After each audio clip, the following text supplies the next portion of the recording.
Chapter 141. Lee Suyuk's signature skill was lightning. There was no room for disagreement on this. Suyuk himself thought so, too. However, that didn't mean Suyuk's fighting style was solely reliant on one-sided firepower using lightning.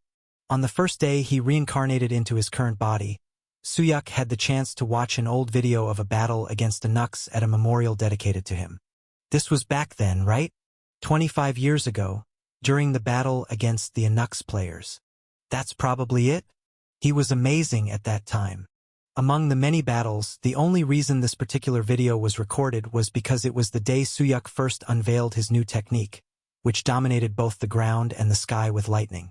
Lightning was an intangible substance, merely a mass of energy with no physical mass. Jumping on it was supposed to be an impossible feat. But, from the beginning, I've always fought by grabbing it.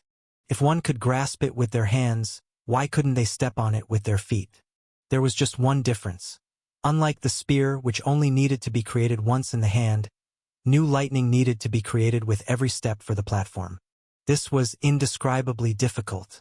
It was insanely difficult. This was what Suyuk said in the interview immediately after the battle with the Anux. I just tried it to look cool, but I wouldn't recommend it. He was sincere. It had all started from a curiosity. Could it be possible? Ultimately, though he did manage to utilize it in battle, it wasn't an efficient method. No, it may have even been the most inefficient method imaginable. It required a considerable amount of magic, concentration, and control to materialize lightning enough to step on it. But I need it now. Midgard headquarters consisted of towers so high they touched the sky. Jumping up was impossible. Besides, Suyuk didn't have a skill that allowed him to fly. But if he rode the lightning, let's try this. Efficiency aside, this was undoubtedly the quickest way. Zapdash. He stepped on the first lightning. The ground seemed to spring away as his body lightly floated up. He was airborne for a moment, as if flying, but it was nowhere near enough to reach the tower's pinnacle. What's he doing? As if that's gonna work, lol. He hadn't expected to reach it in one go anyway. The real attempt started now. Free Thief's footsteps steps on the sky. Skywalking is activated. His body became as light as a feather.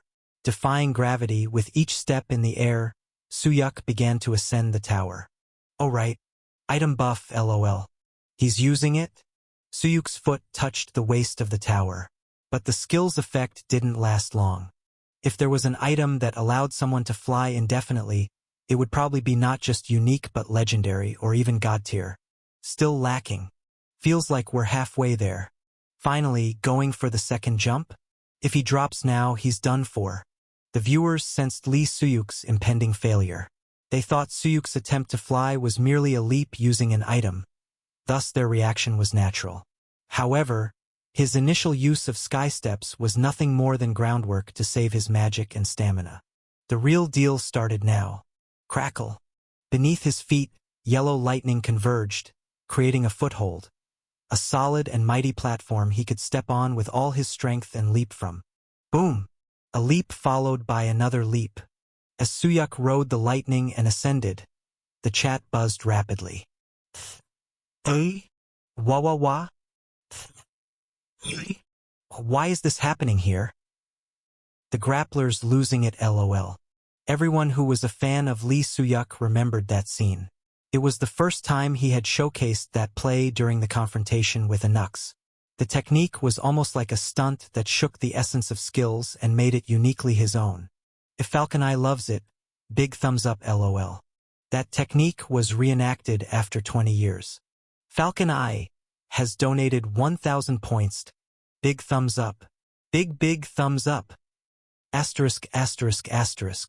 At the top of the spire, in the middle of a wide space covered by opaque glass, Viola was kneeling with her entire body bound.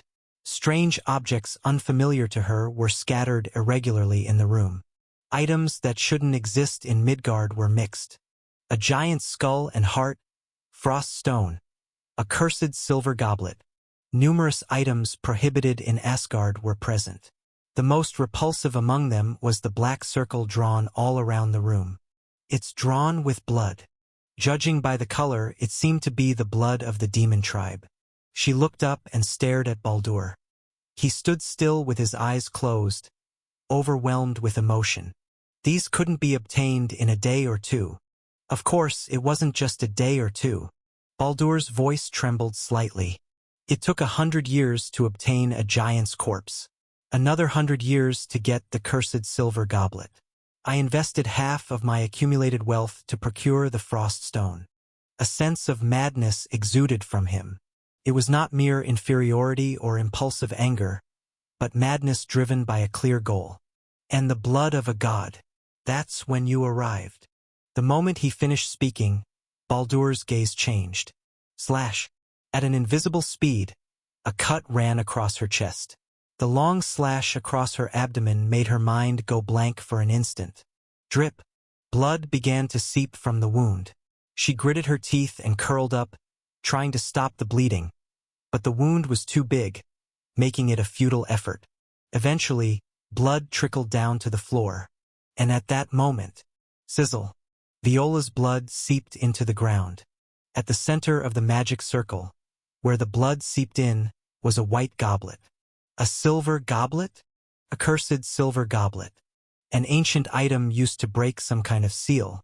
As Viola's blood soaked in, all preparations were finally complete. Gudash. Sadash. The tower trembled and the temperature instantly dropped. Thick dark clouds obscured the sky through the tower windows. It has begun. Baldur's madness deepened. The barrier that divided the world of the gods will collapse today. Drip, drip dash. More blood trickled out. Viola gritted her teeth at the thought that she was the final key to awakening Bergelmir. Stop the bleeding. Squeeze dash. She curled up desperately, trying to prevent more blood loss. And to make sure that effort wasn't in vain. Stop them dash. An intruder dash. Below the tower, distant voices rang out. They really came, Baldur muttered in a surprised tone. Suyuk. A faint smile played at the corner of Viola's lips, pressing against her wound. Just when she was about to lose hope, he finally arrived. Her message had reached them. Baldur's expression showed faint cracks, indicating his dissatisfaction with the current situation. How did he get here? He must have passed the trial, don't you think? That's impossible.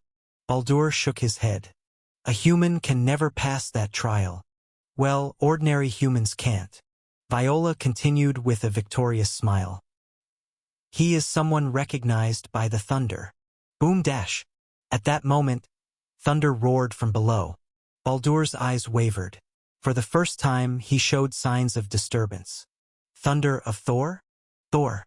That name held special meaning here in Asgard.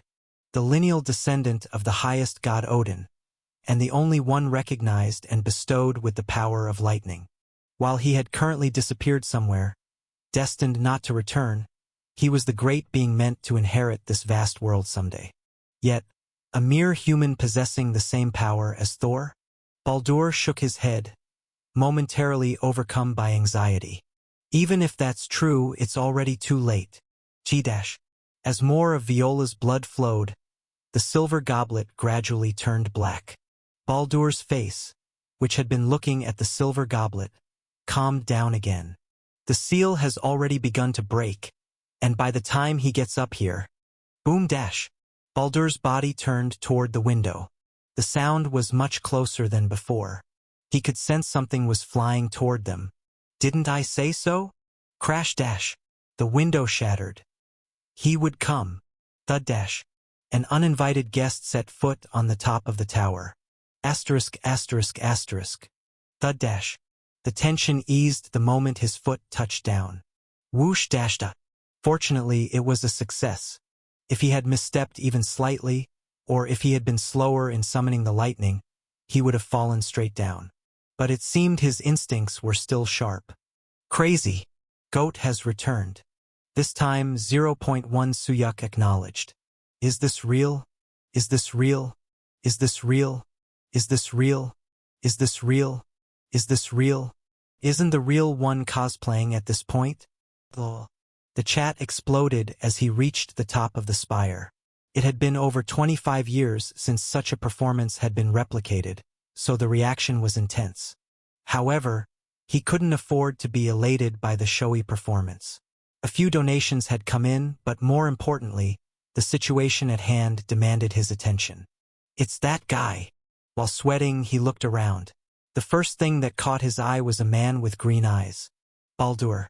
Is he the final boss? No, isn't the boss supposed to be that burger guy? That one is a bit. Still, I want to see him released, lol. Although the seal on Bergelmir was in the process of breaking, it probably wasn't the boss. That guy was a giant meant to destroy Razdrik. There was no way they would have him deal with such a being, so the green-eyed Baldur currently before him was the ultimate gatekeeper. What were you thinking coming all the way here? Baldur narrowed his eyes at Suyuk. In his hand was a sword, though when he had drawn it was unclear. But there was no time to engage in conversation. Flash dash. Suddenly, a yellow lightning bolt flashed before Baldur's eyes. Sensing rapid movement, Baldur's sword traced an arc through the air. Clang dash. Rumble dash. The room was filled with electric bolts. Suyuk, who had crossed swords with Baldur, was gradually pushed back before being flung backward. Clang dash. Skid dash. Suyuk drove his sword into the ground, stopping his flight. When he looked up again, Baldur's sword was coming down at his head. Whoosh dash. Scratch dash. Baldur's sword split the ground where Suyuk had been standing.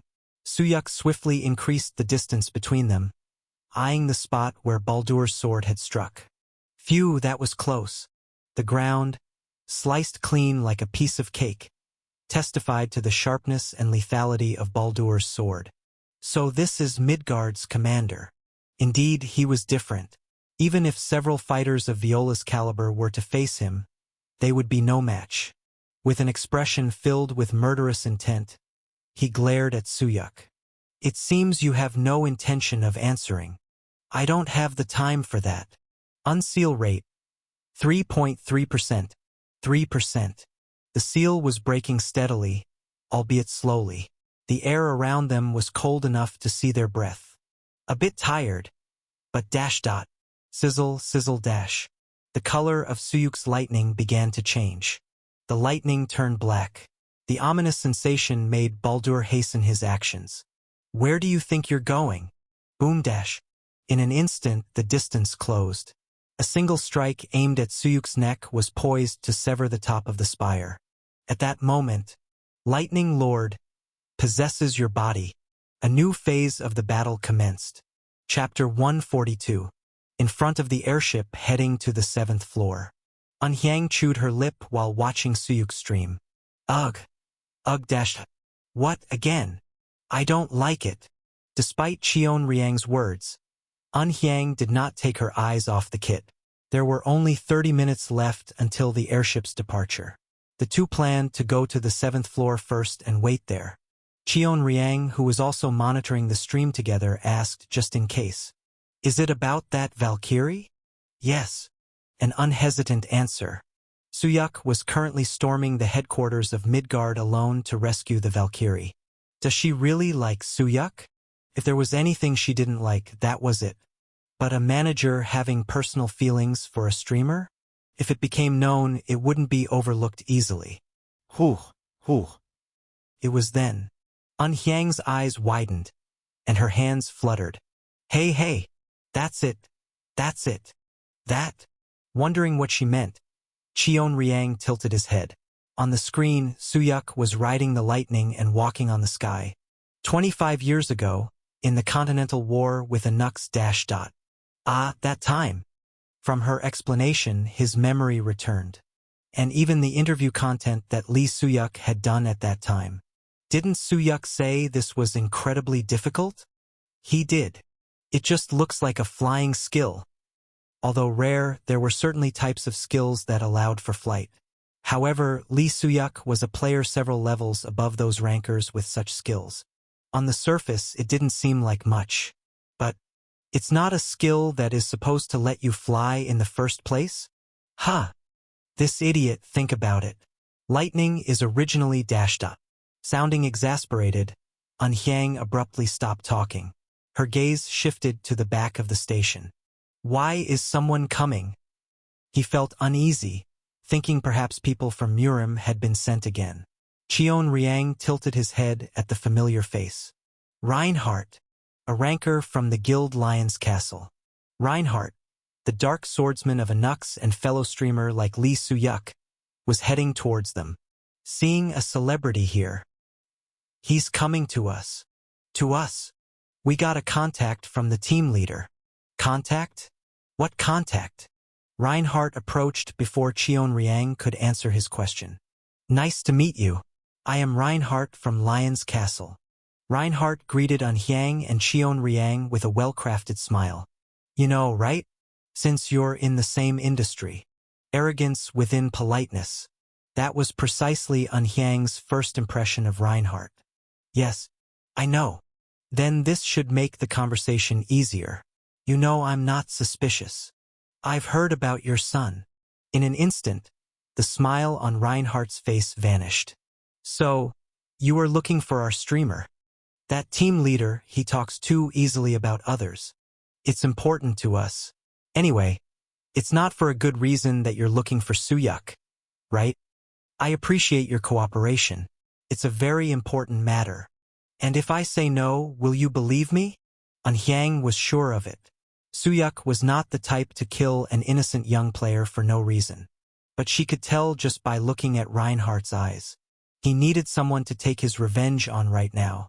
As expected, I will decide after meeting him. He chose to divert the conversation instead of giving a direct answer. He happens to be streaming right now. Seeing that you're here, he must be planning to reach the 7th floor in this trial. Step dash. Reinhardt steps headed towards the airship. I believe he will succeed this time as well. Then, we can meet at the starting point of the 7th floor. You are determined to meet him, aren't you? I've given up on meeting quietly. But I must meet him even if it gets a bit noisy. Why go to such lengths? Because that bastard might have killed my son. He said he didn't know, but it was obvious at a glance. He believed Suyuk was the culprit. No. To be precise, he seemed to wish Suyuk were the culprit because that would allow him to avenge his son. It was so blatant that even Cheon Riang, who stood a step back, could see it. In this troublesome situation, Cheon Riang racked his brains. If it's in the city, there shouldn't be a major problem. The starting point of the 7th floor was in the middle of the city. Even someone like Reinhardt wouldn't be able to behave recklessly there. I should contact Suyuk right away and secure a place as soon as he arrives on the 7th floor. Cheon Riang was thinking that when suddenly, that's a bit problematic. Hyang unexpectedly spoke up. As you know, in our line of work, the safety of a streamer is one of our duties. Hey, Hyang. Startled, Cheon Riang urgently called Hyang's name. Their opponent was Reinhardt. He had been a ranker for decades and had mastered both magic and swordsmanship to a grandmaster level. Though he was defeated in one stroke, he had once crossed swords with Lee Suyuk as well. What do you intend to do then? Reinhardt's spirit sharpened even more. His reaction was so fierce that it wouldn't have been surprising if he drew his sword at any moment, and Cheon Riang held his breath. What's the point of dragging out a conversation among players? Swoosh dash. Hyang turned her body in the opposite direction of the airship. I promise you, if you beat me, I'll tell you. Asterisk. Having something possess one's body was not an entirely pleasant feeling. Whenever Lee Suyuk used the Heart of Lightning, he always felt like another will was taking control of his body. This was why Suyuk was reluctant to use the Heart of Lightning aside from the physical burden it imposed. It's as if the skill has its own will. Crackling, crackle dash. The black electricity that enveloped his body overflowed with power. Baldur's sword looked much slower than before, and his presence seemed smaller than it did initially. Kaboom dash. Baldur, who had clashed with Suyuk, was flung backward. Swiftly rotating his body in midair to regain balance, Baldur saw Suyuk's sword before his eyes. Flash dash. Boom dash. A single sword strike containing dark electricity extended into a long blade, slicing the top of the tower. Baldur, bending his body to evade the sword, felt his strength intensify. Unlike at the beginning, he now collided with Suyuk with all his might. Clang dash, kaboom dash. As the swords clashed, the sound of thunder reverberated into the sky. Baldur, raising his magic to avoid losing, responded in kind. Zap, zap dash. Suyuk increased the output at his feet and charged at Baldur. Baldur barely managed to block the sword thrust like a spear, then struck the blade down with all his strength. Crack dash, rumble dash. The tower of the headquarters began to collapse bit by bit due to their battle. The soldiers of Midgard couldn't easily intervene in their fight. Approaching the dark electricity radiating from Suyuk was challenging, and even protecting themselves amidst the crumbling tower proved difficult. Crash dash. Finally, the base of the tower collapsed. A silver cup clattered as it rolled away. The giant's bones and heart fell to the floor below. And at the center of it all was Viola. Thud dash. Viola was already on Suyuk's shoulder. Since when? Baldur's eyes widened. It appeared that rescuing Viola had been his goal from the beginning. He hadn't intended to defeat Baldur from the start. His pride was wounded. Where are you looking dashed? I wasn't distracted. Suyuk nodded his head slightly. Upward. Baldur raised his head and looked up, eyes widening. Something by our side was disrupting the fight. Zip, zip dash. Above the dark clouds, giant clusters of dark electricity were visible. Fortunately, it's here now. Even from above the clouds, the power was visually evident. Since when? Why hadn't he noticed such a significant technique? The question crossed his mind, and the answer came immediately. The dark clouds. The technique was hidden within the dark clouds and had been slowly building its power. All for this one decisive strike. Satisfied that Viola was secure, Suyuk's hand dropped. Kaboom dash. Oh! Black lightning engulfed their bodies. The headquarters tower, unable to withstand the force, began to crumble rapidly. Ga! Ah! Crash! Boom dash! Rumble dash! Baldur's scream was drowned out by the sound of the collapsing tower. Thick smoke billowed into the sky. Midgard's soldiers were buried under the debris or scattered in all directions. In the midst of the chaos, Suyuk leapt down, carrying Viola on his back. This time, there was no need to create lightning steps. Instead, he used the falling rocks from the tower as stepping stones. Jumping down from the tower, Suyuk set Viola down from his shoulder. Lightning Lord has been deactivated. ZZZZZT-. The power that had filled his body rapidly dissipated. Accompanying the sensation of floating, a wave of exhaustion surged over him in an instant. Suyuk barely managed to steady his wavering body as he lowered himself. Are you all right? No problem. Viola, staunching her own wounds, raised her head. Is anything getting in the way? Judging by your sense of humor, it seems you're really all right. Suyuk examined Viola's injury. It was a rather deep wound, still bleeding steadily. Luckily, it wasn't life-threatening. If we treat it quickly. Suyuk trailed off as he turned his gaze toward the crumbling wreckage of the command tower. Amidst the ruins, staggered movements caught his eye. It was Baldur, struggling to walk, emerging from the debris. Did he dodge all that? He had assumed Baldur would be buried under the fallen structure.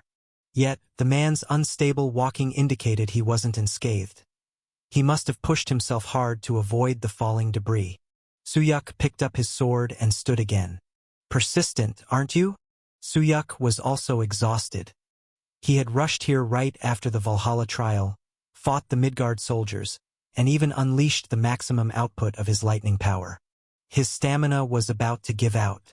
It was now a matter of whose endurance would deplete first. Fortunately, the answer soon presented itself. Thud dash.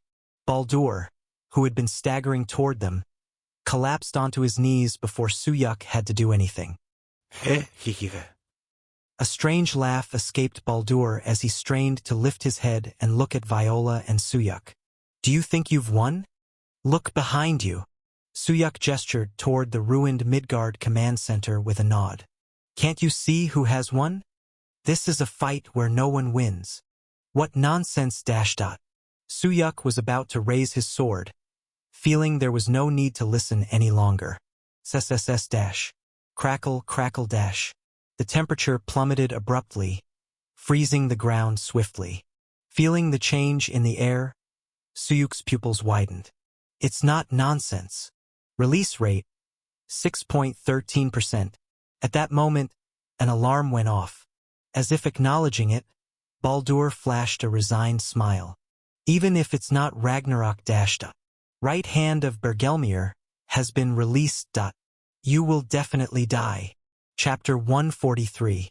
Cheon Riang followed Anhyang at full speed.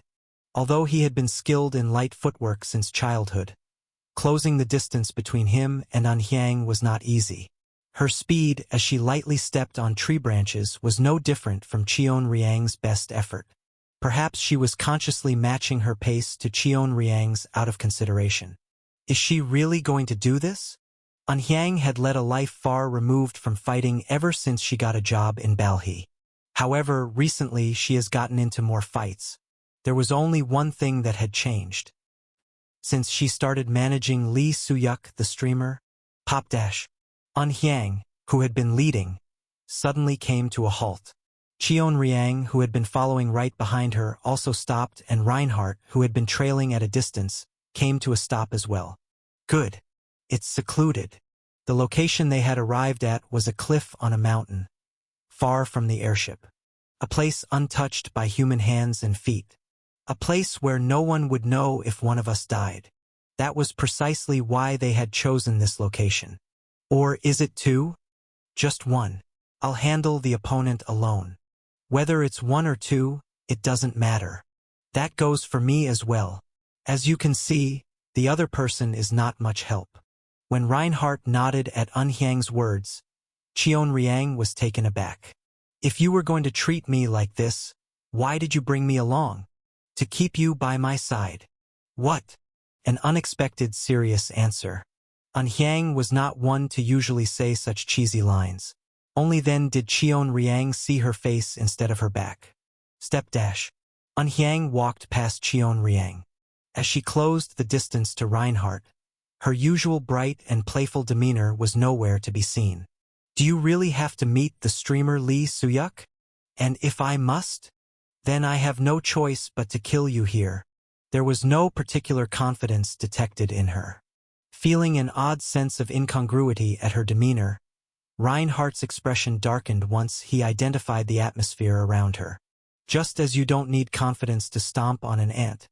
She spoke of killing him as if it was the most natural thing in the world. You can still stop now. You haven't seen anything yet. But once it starts, it can't be stopped. With these words, a sudden thought flashed through Cheon Riang's mind. No way. What will you do? Hey Anhyang. Calling out her name, Cheon Riang was already certain. But before Anhyang could respond to his call, Scott Dash, did you expect me to be afraid? Reinhardt drew his sword with a fierce aura. I plan to kill you painlessly, but I've changed my mind. First, I'll cut out your tongue and then dismember your limbs. That should make me feel a bit better. So that's your choice, is it? Swadash. In an instant. It turned out to be unfortunate, didn't it? Behind Anhyang, the mirage in the shape of a human appeared and then vanished. For both you and me. Asterisk, asterisk, asterisk. Lee Suyuk raised his hand and examined his palm. His skin was frozen and cracked from the biting cold. It was as if another winter had piled on top of the current one, with the weather changing at an incomprehensible speed. Because of Bergelmir? A change caused by a mere 6% release rate. A force strong enough to alter the weather. There was only one person Suyuk knew who could show him something like this. If it was Sherwoo from the past. Suyuk shook his head with a sigh. This trial must have gone mad, sending out a boss like this. His energy was completely drained. Although it hadn't revealed itself yet, he was already sure. This couldn't be taken down. Absolutely not. Even if it was Sherwoo from the old days with full stamina, it wouldn't be achievable. Particularly now, with his energy depleted from Valhalla's trial and the fight with Baldur, it was impossible. This really might end up as a second run. For the first time, Suyuk let out a groan. Is he finally going to fail? Here comes the second run, lol. This is definitely overboard. It felt iffy since they brought out that scenario hook, haha. The viewers were also predicting failure. But unlike them, Suyuk was clinging to one last hope. Even dealing with Baldur alone is already an excessive challenge. The goal of this trial was to subdue Baldur and rescue Viola to prevent the release of Bergelmir. But even looking past Bergelmir, Baldur was not an opponent to come from the 6th floor. He was a boss with skills surpassing even several high-ranking individuals combined. Something is strange about this trial. Was simply passing Valhalla's trial the correct answer? Had failure been inevitable from the moment he chose the route to save Viola? His mind was cluttered with thoughts. His stamina was at its limit, so he had to think of a way to find clues somehow. But there was no time for that. Suyuk, sir. Viola, shivering in the drastically lowered temperature, pointed her finger toward the sky. Take there. There. Suyuk's gaze followed to where Viola was pointing beyond the dark clouds. As he looked up at the clouds, his mouth slowly fell open. No way. Above the dark clouds. Within the clouds, a gigantic hand that was distinct and enormous enough to see with the naked eye was visible. A hand large enough to cover the sky. A gigantic palm stretching several kilometers long. Holy, is that a hand? That's really a giant, isn't it? That's beyond a giant. That's a mega giant. The scale of the trial is insane. When the hand of Bergelmir appeared, the viewers went wild again. It was a rare spectacle. No giant known so far could match that sheer size. So, they weren't just bluffing about toppling Razdrik. Frankly, Lee Suyuk had been skeptical. How did they intend to bring down that enormous wall? It was obviously made of something extraordinary. But seeing that hand, he couldn't help but nod in agreement. If just one hand was that immense, it was unimaginable how gigantic it would be if fully unleashed. Lying down and observing the scene, Baldur mumbled. This is the end of Midgard. Emptiness, enlightenment, resignation. All these emotions were reflected in Baldur's words and expression. One shared similarity was that he was having moments of reflection, as if feeling something had concluded. Are you happy? That we're all going to die together. This isn't what I wanted. But Baldur nodded while still lying down. This too, in a small way, is revenge against those damned gods. Why do you hate the gods so much? Just because he couldn't enter Valhalla? Lee Suyuk couldn't comprehend it. Was it really that significant to the point of destroying his homeland? Suyuk couldn't grasp the magnitude of it. It's better to die not knowing. Baldur's gaze shifted from Suyuk's back to the distant wall. Razdrik. How repugnant those beings are. Repugnant? Are you talking about Heimdall by any chance? That repulsive god. Behind Suyuk, an obstinate and familiar voice, hard to forget, reached his ears. Are you perhaps talking about me? Tyr? Baldur's eyes widened. In that instant, he, who was on the verge of death, performed a surprising feat. Snap, schwak. Grabbing the half-dropped sword, he quickly rose to his feet. With the sword blade standing firmly, he swiftly thrust it toward Tyr's throat. But, clack, his sword tip was easily caught by Tyr's hand. Tyr. As if he had expected it to be blocked, Baldur showed no surprise at the interception. He just screamed at Tyr with such ferocity that his throat seemed to tear, and blood was almost drawn. The unexpected event left Suyuk momentarily dazed. How could someone who was nearly dead move so fast? There was no other explanation than it being a miracle born from anger so deep that it defied reason. It seems you have resorted to these petty tricks because you see no way to kill me. I understand. In contrast to Baldur's fury, Tyr spoke as if he was soothing a lamb. However, despite his tone, Tyr's face grew increasingly somber. But that tantrum was a bit excessive. Looking up at the approaching gigantic hand, Tyr narrowed his eyes fiercely. You awakened that without even knowing what it is. Crash. In Tyr's hand, Baldur's sword shattered like candy. Watching the sharp fragments fall to the ground, Baldur wore a look of utter despair. A thought crossed Lee Suyuk's mind as he quietly observed the situation. Are you here to stop that thing, sir? It had always seemed strange. No matter how you looked at it, that was not the boss that should have appeared on the 6th floor. Even Baldur was already excessively difficult, so how were they supposed to stop such a giant? If that was the destination of the test, it would have been an impossible test to clear. Therefore, there had to be another solution. And that solution was right there. I am the regent of Midgard. The god in front of them was Tyr. This is my duty, not yours. For it being your duty, you sure took your time getting here. Oh, the latecomer has a lot to say. At Suyuk's words, Tyr wore an embarrassed expression. As Suyuk had pointed out, the governance of Midgard was Tyr's responsibility. That meant that resolving any problems in Midgard was also his duty. However, Suyuk had been handling it so far, leaving Tyr with no room for argument. Not many dare to run their mouths at me like that. Groaning, Tyr slightly bowed his head. This time, indeed. Pardon. If you didn't hear it, then forget it. First, we need to take care of that before it gets any colder. Bergelmir's hand was already close enough to cover the entire sky. The temperature continued to drop, causing the blood spilled on the ground to freeze solid. What exactly is that thing? Bergelmir, a descendant of Orgelmir and the progenitor of all frost giants. Orgelmir? Suyuk didn't know what that was, but he understood the latter part. If Bergelmir was the progenitor of a race, especially giants, it made sense that he possessed such power and grandeur. Schrrk. Finally, Tyr drew his sword. It was an astonishingly white and long, pure white sword. With the sword drawn, he added one last explanation. And it's the giant that Odin and I sealed together. Odin? All of a sudden, who is this old man? And can he fight? Is this guy about to throw out his back? It might have seemed like he was boasting, but there was no hint of insincerity. More importantly, his aura was genuinely serious as he held the sword. Fortunately, SSSSS.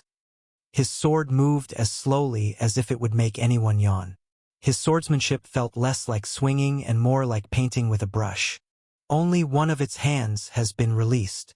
SSSSSHK. The sound of something being cut was soft yet clear. That sound came from the sky above Midgard. With a sense of disbelief, Suyuk looked up. No way? Dash? Here? Goat. No way, no way, no way, no way. SPLTTT. Bergelmir's hand had been split into two. Chapter 144. An unseasonable heavy snowfall blanketed Midgard. In no time, the snow piled up so high that one's feet could almost disappear. The severed hand of Bergelmir fell and turned into snowflakes.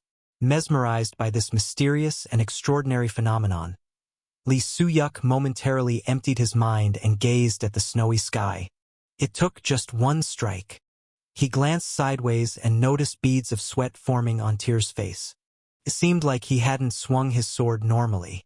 But even so, severing such a massive hand with one strike was nothing short of astonishing. A sudden snowfall? Is that the hand from earlier? There were many inexplicable occurrences in this trial. The hand of the progenitor of the frost giants was unsealed, sliced down by a god named Tyr in one blow, and that transformed into snow, causing a heavy snowfall. Bergelmir was Midgard's winter. At Viola's words, Suyuk looked down at her. She was beaming brightly, as if everything was over, having finished stopping the bleeding. Now, perhaps winter will be a bit warmer. Do you say such things even after seeing this snow? Snowfall always heralds warmer days. Leaving aside her cryptic words, one thing Suyuk realized from her statement was clear. Winter came to Midgard because Bergelmir was sealed here. That was the power of the oldest frost giant. However, Suyuk's interest lay elsewhere, rather than on Bergelmir. That old man. It was focused on the identity of Tyr, who had severed Bergelmir's hand in one swift strike. He must have been an extraordinary god. Rain of fire fell from the sky. Black smoke billowed upwards, forming clouds, and the flames spread across the entire mountain region. Crackle, pop, snap, blaze. The fiery demon consumed the land. Cheon Riang had to exert himself tirelessly to avoid the flames. They say he reached the pinnacle in both swordsmanship and magic. Watching the hellish scenery unfold before him, Cheon Riang broke into a cold sweat. His reputation is well-deserved. Reinhardt's prowess was as expected. In an instant, he summoned a rain of fire from the sky, turned the mountain to ash, and split a cliff with a single strike. He not only mastered both sword and magic, but also seamlessly integrated both abilities in combat. Seeing this spectacle, it was hard to believe the ridiculous nickname, First Sword, ever suited him. Will she be okay? Anhyang and Reinhardt were still in the midst of their battle. It was pretty even still. Anhyang dodged the rain of magic, parried his sword close, and even counterattacked at times, holding her own against Reinhardt. Did she train alone all this time? The world already acknowledged Anhyang as a genius. That much was common knowledge. Her moniker during the prime of her activity was Genius. Even so, Cheon Riang never imagined she could hold her ground in such a fierce battle with Reinhardt. Certainly, no matter how much what's impossible is impossible. She heard a snicker. Anhyang's waist got slashed deeply. At the same time, an icy chill enveloped her, freezing her entire body. The sound of the ice slicing split the still air as Anhyang escaped by cutting through it, gaining some distance. Is that air step? You've mastered quite a few interesting skills, haven't you? Anhyang wiped the blood that had splashed from her waist to her face with the back of her hand. Her pupils started to turn red, little by little, as she saw her own blood. I wondered what made you so confident. But now I see. I remember now. The genius of the Murim world who went missing a few years ago is right here. It's you, right? Is that something you're that curious about? I have a slight connection with the Lord of the Divine Dragon Group. He seemed to be looking for that genius. A connection? Anhyang's face rippled like a lake disturbed by a falling stone. Divine Dragon Group. She never expected to hear that name here. Why is it? Why is a player of your caliber acting as a manager? I don't understand. Mister, let me ask you one thing. That connection you mentioned, is it a good one or a bad one? At the sudden question, Reinhardt took a moment to read her intentions. Answer me. If I had to choose, it wasn't a bad one. I created a magic scroll for him as per his request. Anhyang's lips quivered slightly. She endured a sharp headache triggered by memories she didn't want to recall as she asked, "What kind of scroll was it?" It was a curse-type magic that amplified pain. He said it would be used for torture. Anhyang bowed her head at Reinhardt's unbothered face, as if to say, "Why does it matter?" It wasn't for torture. What? It was for training to endure pain.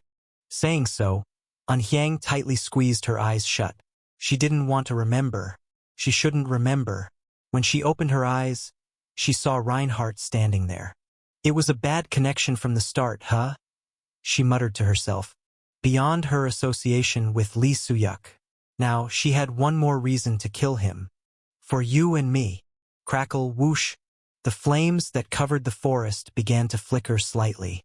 Like a fierce rainstorm blowing past, the flames rapidly started to lose strength and extinguish one by one. Oh!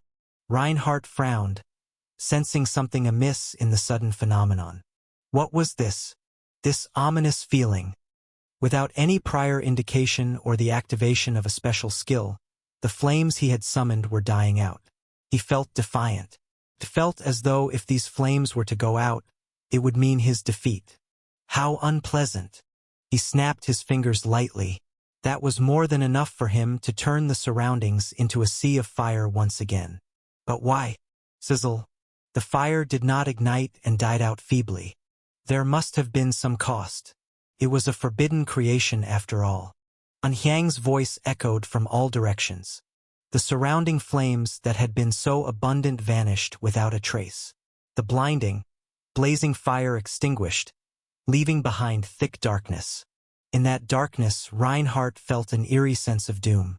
It felt as if something within that darkness would appear and tear at his nape like a beast. The premonition was so chilling, it turned into a tangible reality, becoming visible before his eyes, directly through Anhyang. What was the cost? Was it the honor of gilding your proud face? Or points? Which one was it? That is. Reinhardt's eyes widened as Anhyang's essence began to materialize. The aura, black and crimson, started wrapping around her body like armor. It looked as if a demon was possessing a person and controlling them. No way. The thought that flashed through his mind quickly made Reinhardt shake his head in denial. No, it couldn't be. If she had a disciple, it wouldn't have gone unnoticed. It would have caused a massive uproar in this tower, like a huge storm. Above all, she was a disciple of the Divine Dragon Group. She had to be. Gulp dash. If not, he was as good as dead here and now. Could it be that? Don't even think about, could it be that?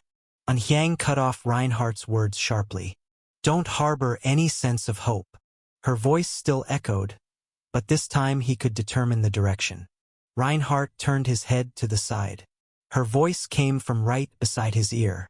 Drip dash. Before he knew it, a blade was pressed tightly against his throat. Her sword dug into his throat, right at his Adam's apple. Answer before I rip out your tongue and cut off your limbs. Then you may die a quick death. At that moment, Reinhardt was certain. He understood why Cheonguk, who seemed to have iron in his veins instead of blood, had desperately sought Anhyang, and he accepted that he was about to die. It costs a lot to learn magic. That response was sufficient. Before his death, Reinhardt voiced his last curiosity. How did you become a Devi? /. But before he could finish his question, let alone receive an answer, his throat lost function. Thud, his head fell lifelessly.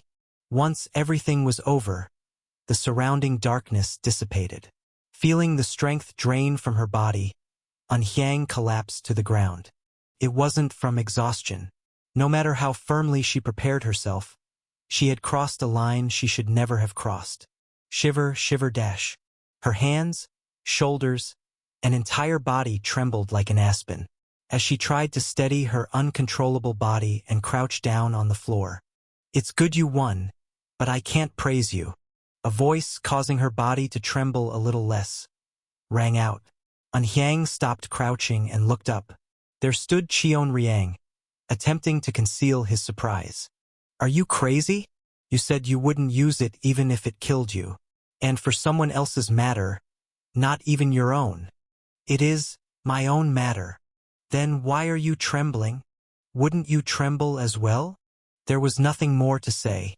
No one knew better how long Anhyang had been holding back more than Cheonriang. The power she had just used to kill Reinhardt was her most forbidden ability, one she should never have unleashed.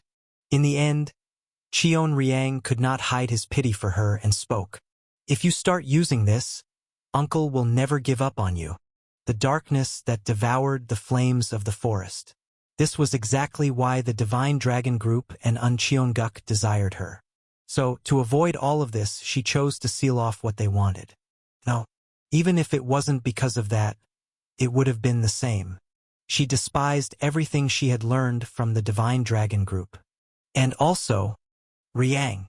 Cheonriang stopped talking at the sound of her sweet, melting voice. Even though he wanted to keep nagging out of frustration, he knew the truth. I know everything too. She probably knew all of this better than anyone, tenfold, even 100-fold over. But we can't keep running away forever. The Divine Dragon Group found their location. They were too powerful to face just with Anhyang's strength, and he himself was too feeble and insignificant. Sometimes he would wonder, was this power that Unhyang possessed truly something she learned from the Divine Dragon Group? He had pondered this countless times, beyond hundreds of times, but he never asked, because he knew it was something she hated the most. Is it because of me? So this time he asked something different. He couldn't bear not speaking, feeling like everything was entirely his fault. But then, Riang. What? First, let's watch the stream. At Unhyang's abrupt words, Cheon Riang was stunned into silence. He opened and closed his mouth several times, not knowing how to react, and finally asked, "Do you want to watch a stream in this situation?" "Yes. If you want to change the subject, at least do it properly dash." It was then he noticed her body trembling slightly. She was pressing down on her own shoulders desperately to stop the shaking.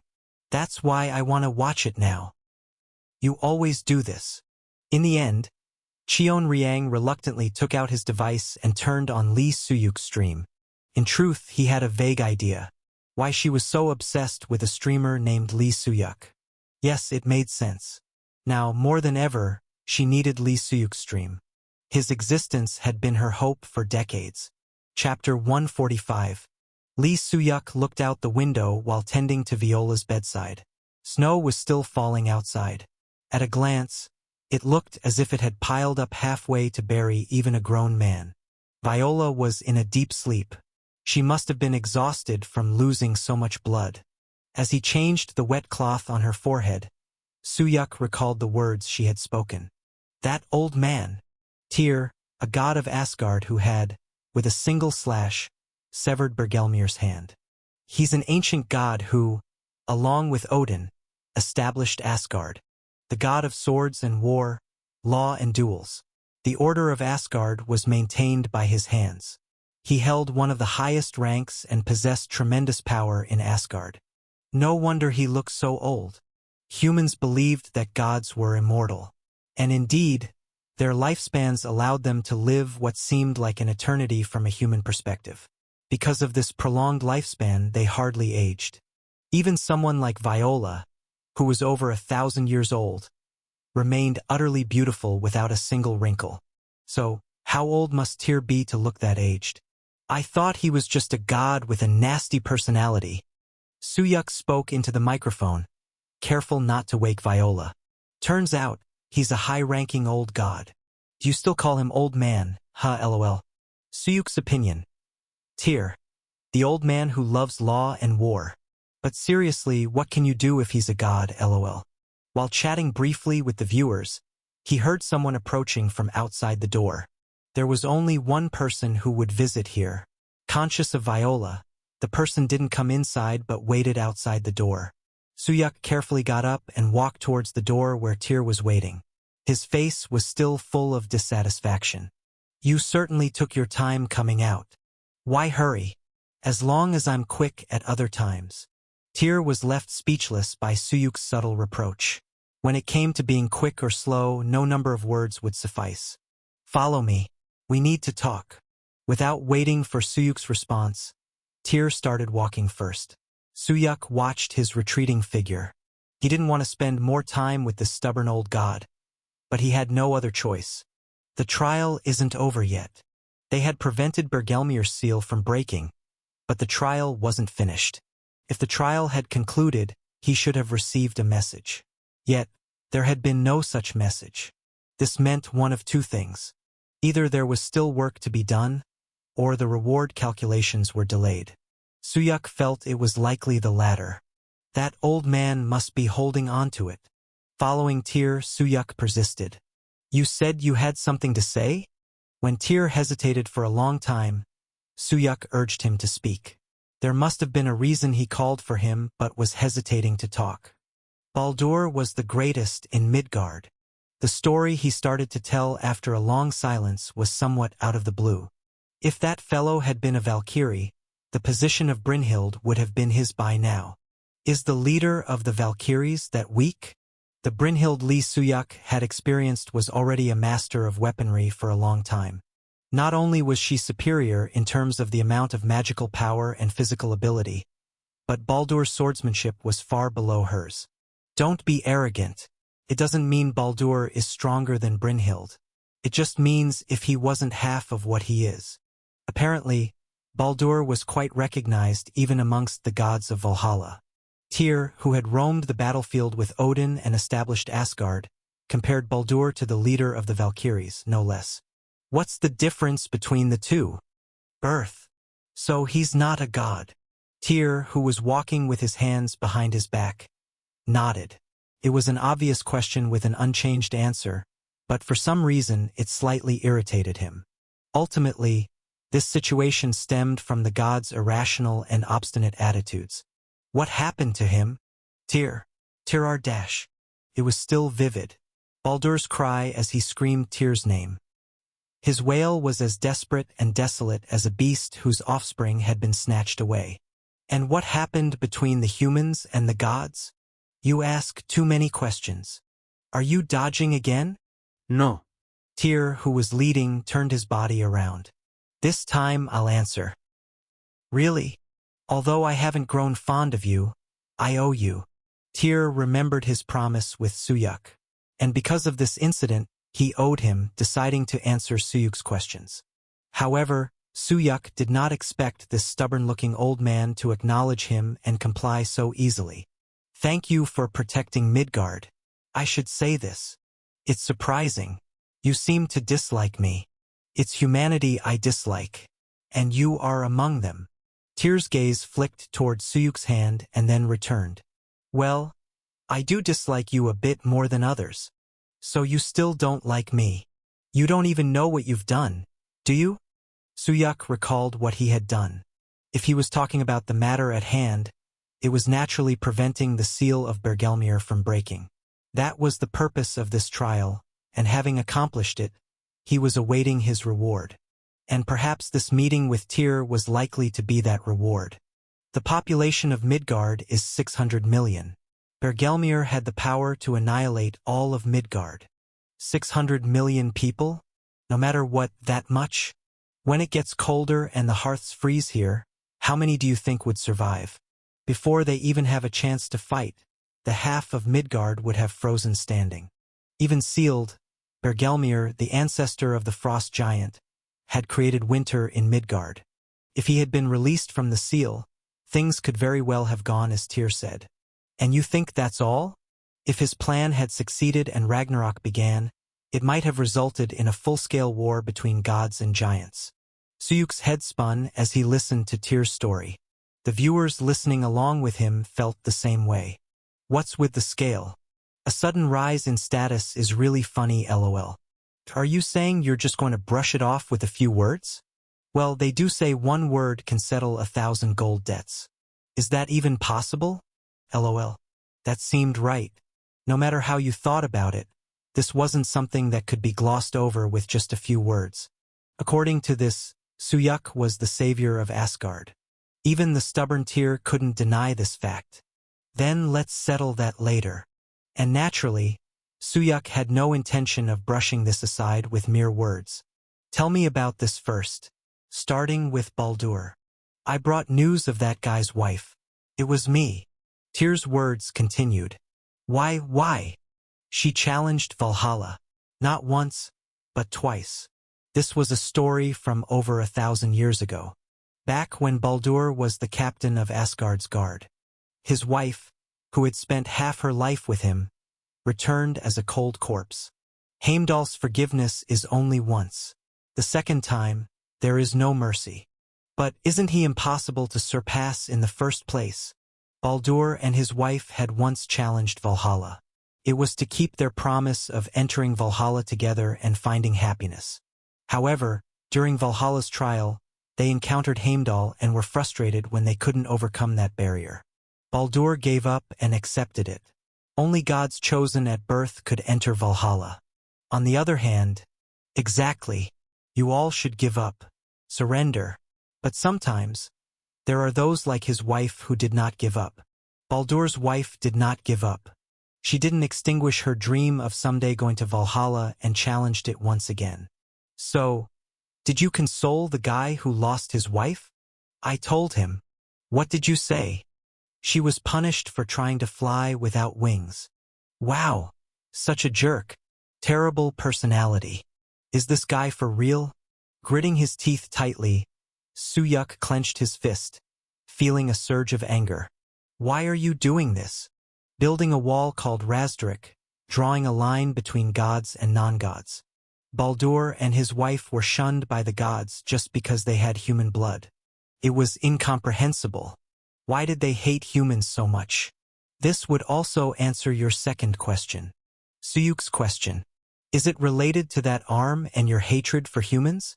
It was a question about the missing arm of Tyr. At that time, he had just asked for it as part of a mission. It was humans who did this to my arm. That appeared to be the correct answer. Humans? It was an answer not easily believed. Without having witnessed Tyr's prowess, one might have doubted, but Suyuk knew he was not a being who would fall to humans. His power was so immense that he could split Midgard's winter with a single strike. Does that answer your question? It's not enough yet. Suyuk shook his head. Though he had received an answer, he still did not fully comprehend it. That explains why you hate humans, but it doesn't explain why Asgard hates humans. Not all gods of Asgard were one-armed like Tyr. His explanation was a personal reason, not that of Asgard as a whole. You'll have to go and hear it yourself. Go. It's a gift. Tyr pulled out a stiff feather and a broken piece of a sword from his bosom and handed them to Suyuk. It's the feather of the owl that lays golden eggs. It's your passage to Valhalla. Just say it's from me. And the other one? Just take it first. If anyone asks where you got it, tell them it's from me as well. Suyuk looked at the gift Tyr handed to him. As expected, the meeting with Tyr was to settle the rewards of this mission. However, the reward was not quite what he had anticipated. Entering Valhalla is a given. The additional item is this sword piece. A single piece of a broken sword with no clear purpose. With just this, he couldn't judge whether the reward was good or bad. Most likely it was related to the follow-up test. It seems I'll only understand it by seeing it through to the end. Still, gaining entry to Valhalla was a success. In doing so, he had achieved one of his primary goals. Suyuk's objective was to meet the gods of Valhalla and obtain the remaining half of the Heart of Thunder. Just as he was receiving Tyr's gift, I wonder if the gods who bear the same wounds as mine will recognize you. Tyr's words held deep meaning. Just when Suyuk was about to ask what he meant by the same wounds, he was interrupted. Stage? Past? Bergelmir? Acquired? Feather of the owl that lays golden eggs. Entry to Valhalla is now possible. Acquired? Sword piece. 100,000 points acquired. You have leveled up. You have leveled up. A. Passed the test of the 6th floor. Suyuk's 6th test concluded. Chapter 146. Footsteps echoed rhythmically through the vintage corridor. Huang Yuxiang followed behind Cha Minwo. Outside the window, a pond with swimming carp and a fountain came into view. The world sure has improved a lot. Wonder how many points they splurged on this. Bang dash. Crack. Crackle dash. With a light punch, the wall shattered, causing cracks to spread in all directions. Cha Minwo had lost count of how many times he had been surprised by this side of Huang Yuxiang's personality. Is it refreshing, or just brute strength? Glance dash. Cha Minwo cautiously glanced at Huang Yuxiang, who was following as if nothing had happened. Or maybe he's just angry. The time they had spent together was by no means short. Li Wenjie had assigned Cha Minwo to monitor and accompany Huang Yuxiang. But throughout their time together, all he learned about him was his personality. Fiery, wild, and at certain moments, chillingly rational. It was Li Wenjie who had summoned Huang Yuxiang for the current situation. You've arrived. He was not waiting in the room but had come out to greet them. Clearly, he had been eagerly waiting for Huang Yuxiang. Come on in. It must have been a long journey. I'm hungry. I've prepared some refreshments inside. Li Wenjie treated Huang Yuxiang with great reverence, as if addressing a new guild master to replace Kim Il-soo. Inside, as Li Wenjie mentioned, food had been prepared. Most of it was snacks suited for conversation, but there was enough to fill one's belly. Crunch dash. As Huang Yuxiang bit into a cookie, he sat on the ledge of the innermost bookshelf. Kill Kim Il-soo, you say? His demeanor was arrogant yet natural, a posture that only someone with immense confidence in their skills could display. It's an appealing proposal. But how? Huang Yuxiang Nim, you must do it yourself. You want to use me as a pawn? Fine by me. Knowing your motives puts me at ease. We'll set the stage for you. Huang Yuxiang knew from the beginning. Li Wenjie had chosen him because he needed a powerful shot to take on Kim Il-soo. Calling you a pawn hurts. This is a fight where I lose if you fail. Sucking up to me won't win you any bonus points. Fine, go ahead and set up the stage. But until this starts, I need to be a dead man. You get that? Understood. I will keep that in mind. A question mark appeared over Cha Minwo's face. What did this mean? He had to be a dead man?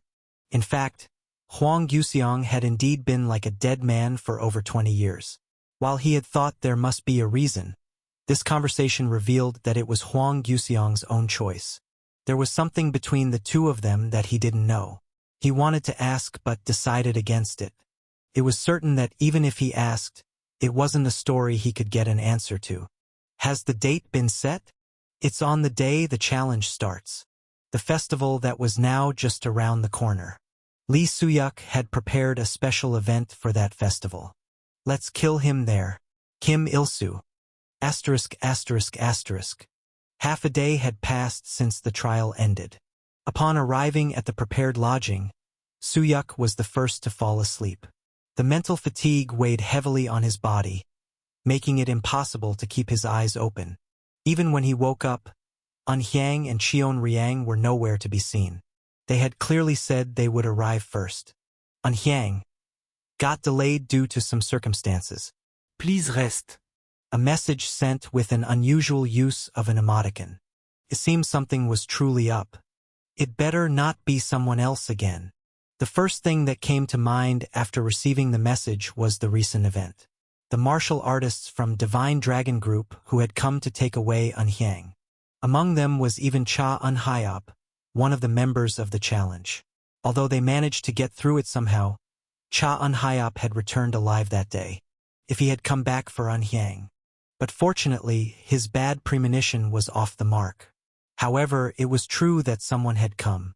Reinhardt came. Soo-yuk repeated An Hyang's words after she returned to the lodging. It was a completely unexpected name. He expected something to happen, but he didn't imagine it would be because of Reinhardt. Why did that guy come looking for the manager? Why else? It's because of you, Soo-yuk. Cheon Riang's tone had a slightly grumbling edge. An Hyang quickly added some supplementary information, pinching his slightly protruding lip. A streamer's affairs usually go through their manager. That's the order of things. This time, it wasn't because of those matters, though. What? An Hyang's eyes widened at Soo-yuk's words. Do you know what it's about? I have a hunch. Then, that's really... Yes. There was no particular reason to hide it from the two. I killed him. Isaac. Wow. An Hyang's hand went limp, and Cheon Riang's jaw dropped with a look of astonishment. Then did Reinhardt die in vain? The anger Reinhardt harbored, seeking to avenge his son, wasn't a misunderstanding. The ones who misunderstood were An Hyang and Cheon Riang, who had unconditionally believed Soo-yuk.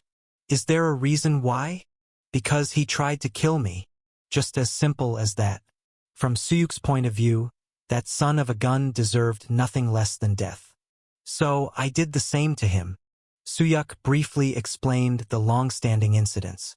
He hadn't experienced them directly, but the memories of the bullying lingered, the provocations from their first encounter, and the eventual assault that crossed the line.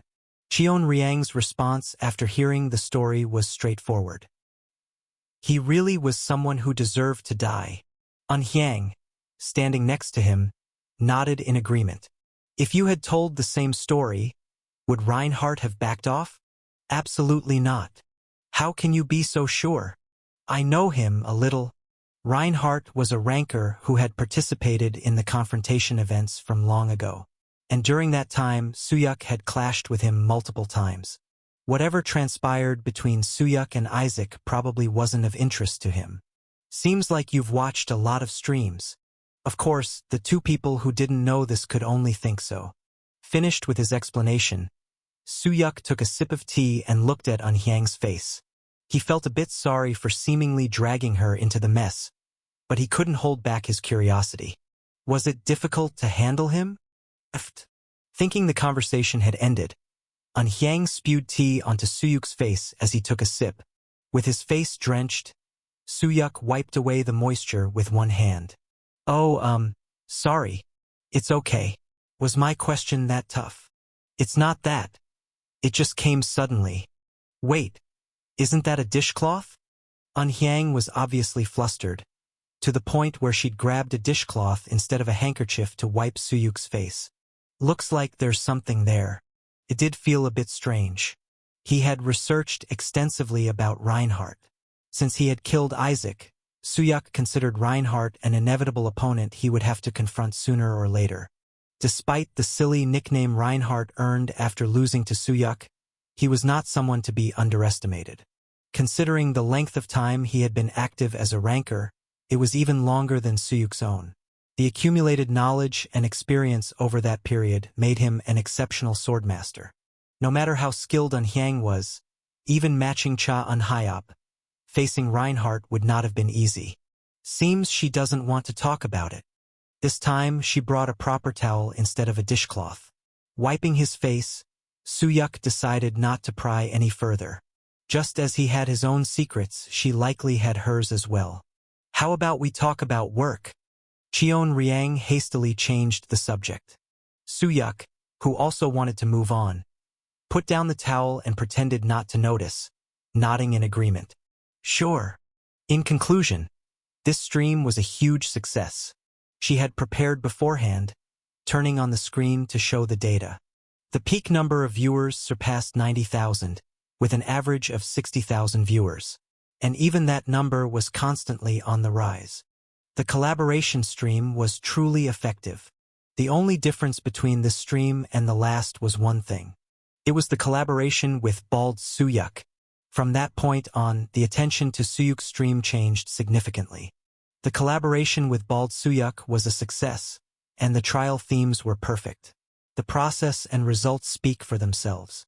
Everything was perfect except for one thing.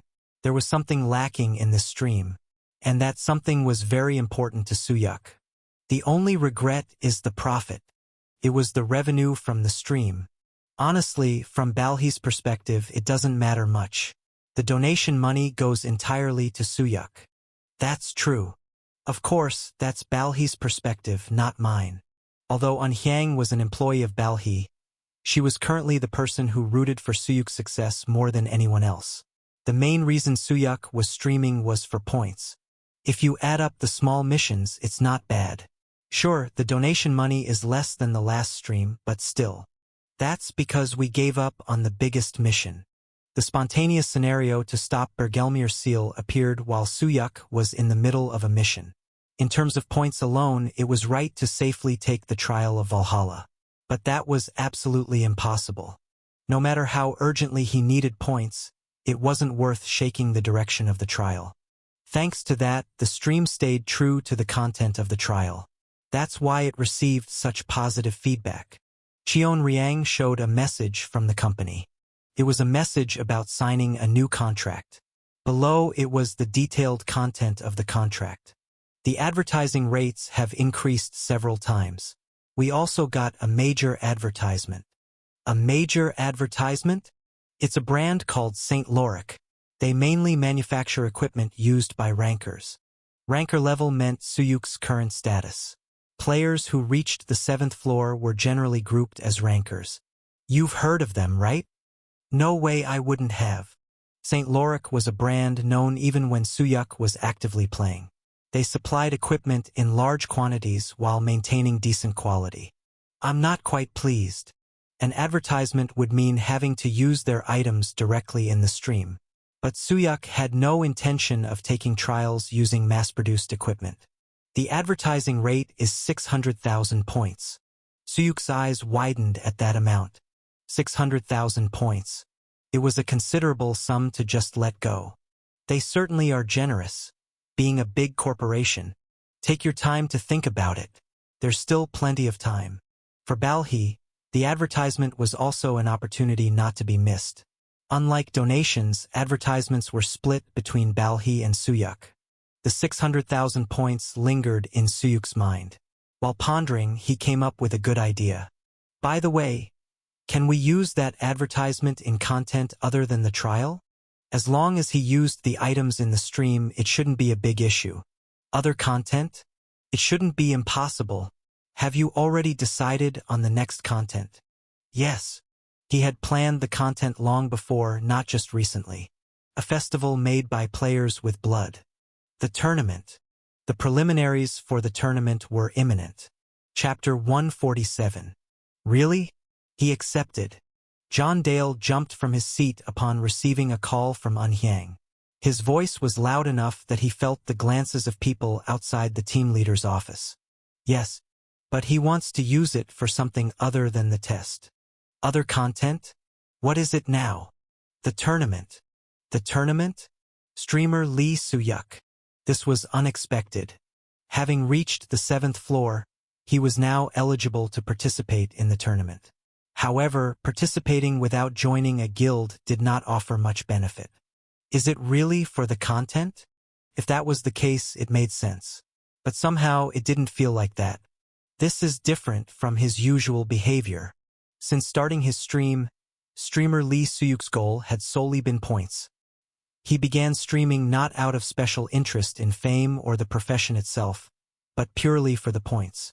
Starting from the very beginning, the goals of streamer Lee Suyuk and Lee Suyuk had diverged drastically. But why then? They seemed so similar. No matter how he looked at it, the two felt alike. Watching the streams felt like witnessing Lee Suyuk's life translated directly to the screen. A so-called money-crazed streamer enamored by points. That's part of his charm as a streamer, though. Even so, entering the tournament, this was going too far in resembling Lee Suyuk. Boss. Ah, yes. John Dale snapped back to reality at Unhyang's call. The call wasn't over yet.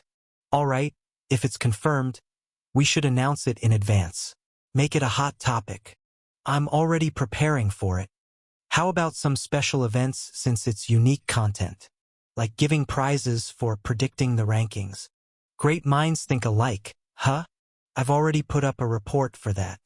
John Dale clicked his tongue in amazement at her prompt response. Not too long ago, she was someone who couldn't perform well for years. Yet now, she was showing abilities surpassing many veteran managers. Why are you working so hard these days? It doesn't suit you. I'd love to just slack off and take my salary, but I really like the streamer I'm handling. John Dale chuckled at Unhyang's cheerful tone. But then, he suddenly remembered the guilt he harbored towards her. I'm sorry about the Reinhardt incident. So, you do feel bad. Her voice was cold, but it didn't convey any major grievances. Thankfully, she managed to overcome the challenge he had dumped on her. How did you really solve it? Did you fight? He knew well of Unhyang's prowess. It was John Dale who hid her in Balhi, knowing she was a genius of the Murim world. Even so, he never expected she could defeat Reinhardt. What John Dale counted on was her background. The massive backing of the Divine Dragon Group. That should be enough to suppress Reinhardt to some extent. But then, you'll find out soon enough. Her enigmatic response only stoked his unease further. Lee Suyuk checked the dates remaining until the tournament. 11 days left. He felt a sense of urgency. Inwardly, he questioned whether it was right to participate in this upcoming tournament. His current skills were not all that exceptional. However, avoiding it just because he lacked confidence was not an option. If his strength was insufficient, he had to find a way to bridge the gap in the remaining time. With that thought in mind, Suyuk decided to act. Notice, I decided to participate in the preliminaries of this tournament. Although my skills are still lacking, I will climb as high as I can. Please give me your support. A short and concise notice. It was a notice written with difficulty at Unhyang's request.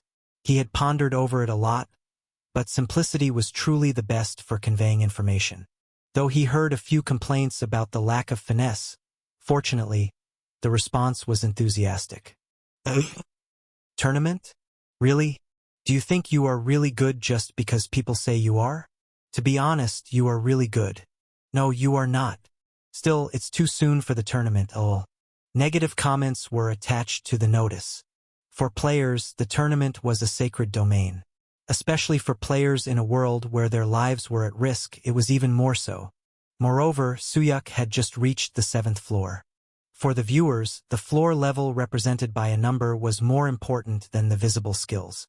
It was only natural. It was far more intuitive. Only criticisms. Looking at the comments, Suyuk eventually turned off the display. There was no need to be disheartened. He was confident that he could change public opinion quickly. There were more important matters right now. Owned points. 528. 128p. 528,000. Seeing the substantial amount in his pocket, he felt momentarily uplifted. Most of these points had been acquired by extracting them from the guilds. It was a delightful yet challenging concern. How should he spend this? Recently, he had been using all the points he earned for Jinwon's procedures. But there was a drawback to the procedures. They take too long. The time it took to travel back and forth to the Murim world, and the time spent on procedures. Adding all that up would waste half of the remaining time. Before the tournament started, Suyuk wanted to take the next test if possible. So, there was only one way. It's been a while. Back to basics. It was time to rediscover the reason he began streaming. 320,000 points have been used. The skill level of Selfish Sacrifice LV6 has increased. You have acquired Selfish Sacrifice LV7.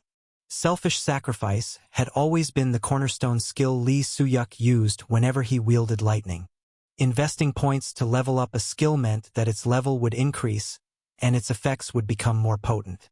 This skill, which devoured a staggering 320,000 points in one go, now required 640,000 points for the next level. Thud dash. Suyuk headed straight for a nearby hunting ground. The world of the 7th floor showcased a stark contrast between city and nature. Unlike the Gothic architectural city, the outskirts were nothing short of wilderness. It was known as the world with the highest number of monsters. Once outside the city, countless monsters awaited. Hiss, hiss, dash. Squeak, squeak. The cries of monsters echoed from the bushes. The sounds were faint, deliberately hushed rather than distant. You guys know too. Knock dash. He halted his steps and surveyed his surroundings. He had ventured in deeply enough. By now, the area was teeming with monsters. You know that I'm here to hunt. The monsters had better intuition than most rankers who walked around with their chests puffed out. They recognized that Suyuk's solitary presence here was no accident. Realizing this, they likely called their comrades from all directions. Growl dash. From the middle of the bushes, a monster, unable to withstand its hunger, lunged forward. But Suyuk hadn't come here expecting just one. Flash dash. Boom dash. Lightning emanated from his punch, exploding the monster's body. The shattered pieces of the monster's corpse scattered in the air. Selfish Sacrifice LV7 resists damage from lightning. So far, it felt like nothing. Even his stamina had increased significantly, making it impossible to feel any substantial penalties from the lightning at this stage.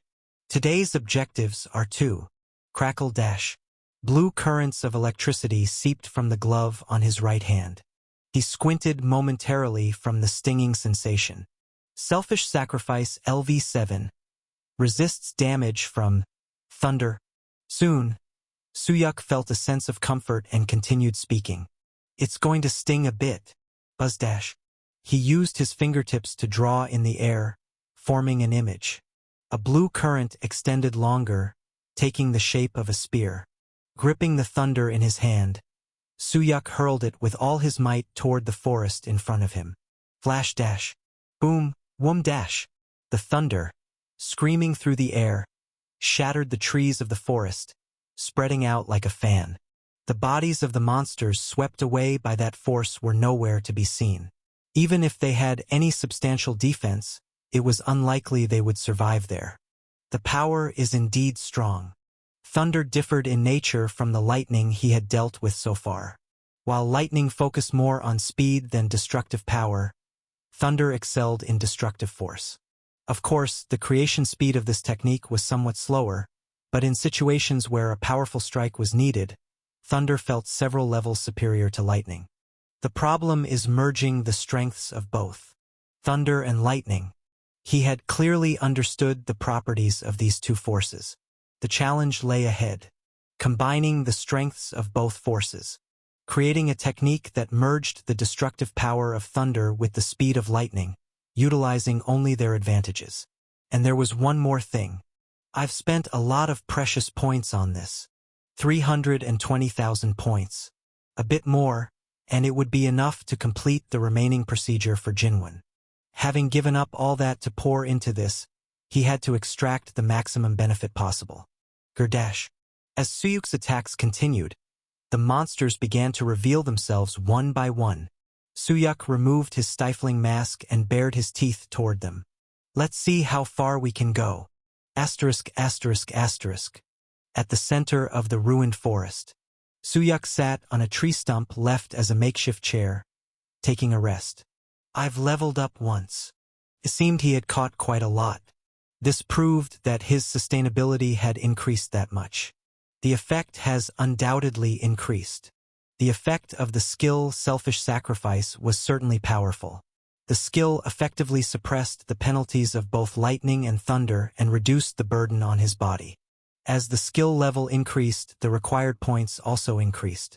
And as the required points increased, the efficacy of the skill grew exponentially. However, Suyuk faced a new problem as the skill's effect intensified. Am I becoming too reliant on the skill? The emptiness he felt right after using lightning and thunder was growing stronger. It wasn't entirely bad. It meant his capability to handle lightning had expanded that much. Yet, as that happened, his shortcomings became increasingly evident. The skill Lightning was a versatile skill capable of reinforcing physical abilities by enveloping the body in energy, besides having powerful offensive capabilities. In fact, Suyuk had been fighting battles based on the excellent firepower of the lightning skill, which he had mastered for a long time. However, in the long term, it was inevitably a war of attrition that consumed his stamina. No matter how much the Selfish Sacrifice skill leveled up, that wouldn't change. Ultimately, his current self would be exposed if his stamina ran out. There's no time. To supplement this, what was crucial was attaining a higher level and better stats. If his other stats could support him to the extent that he wouldn't need to burn his stamina to use lightning, there wouldn't be a need for a war of attrition using lightning. Existing rankers had built their abilities through leveling up via hunting and overcoming trials. On the other hand, Suyuk had been using shortcuts like lightning, selfish sacrifice, and procedures. Until now, those were the best choices available. Leveling up through hunting took too much time after all. To catch up to Kim Il-soo in a short period, he had no choice but to rely on significant rewards from trials, procedures, and skill support. But Suyuk understood. One cannot reach the pinnacle with just one skill. I need to find a way. Chapter 148. A new issue had emerged in the players' community. Play button summary of fake Suyuk's broadcast reverse button. Photo. Unforgivable. Trembling with anger. The post included a picture of Lee Suyuk carrying Viola on his shoulder. Strangely, Suyuk's hand appeared to be near Viola's thigh. It might have been a coincidence, but the author of the post had blown up the photo significantly. That single photo set the community ablaze. I want to go to Asgard too. Bro, donate all your virtue points. Pay off my debts too. Honestly, guys over there are the real deal. With a peak viewership of 90,000. Suyuk's stream had grown so much that it could no longer be called a small-time channel. Look at this guy, how did he grow so big? Already on the 7th floor. I heard he was on the third floor. Third floor? That's old news, lol. In terms of viewership as well as prowess as a player, Lee Soo-hyuk had become a streamer large enough not to be ignored in any community. However, that being said, the counterfight tournament was a different matter entirely. Play button breaking news. King Soo-hyuk participating in the counterfight tournament reverse button. Title says it all. News of Lee Soo-hyuk's participation in the counterfight tournament spread quickly. The post garnered hundreds of comments, likes, and dislikes just 30 seconds after it was posted. Look at the speed of posting. Why did this happen? He seriously decided to participate? Just content crazy, lol.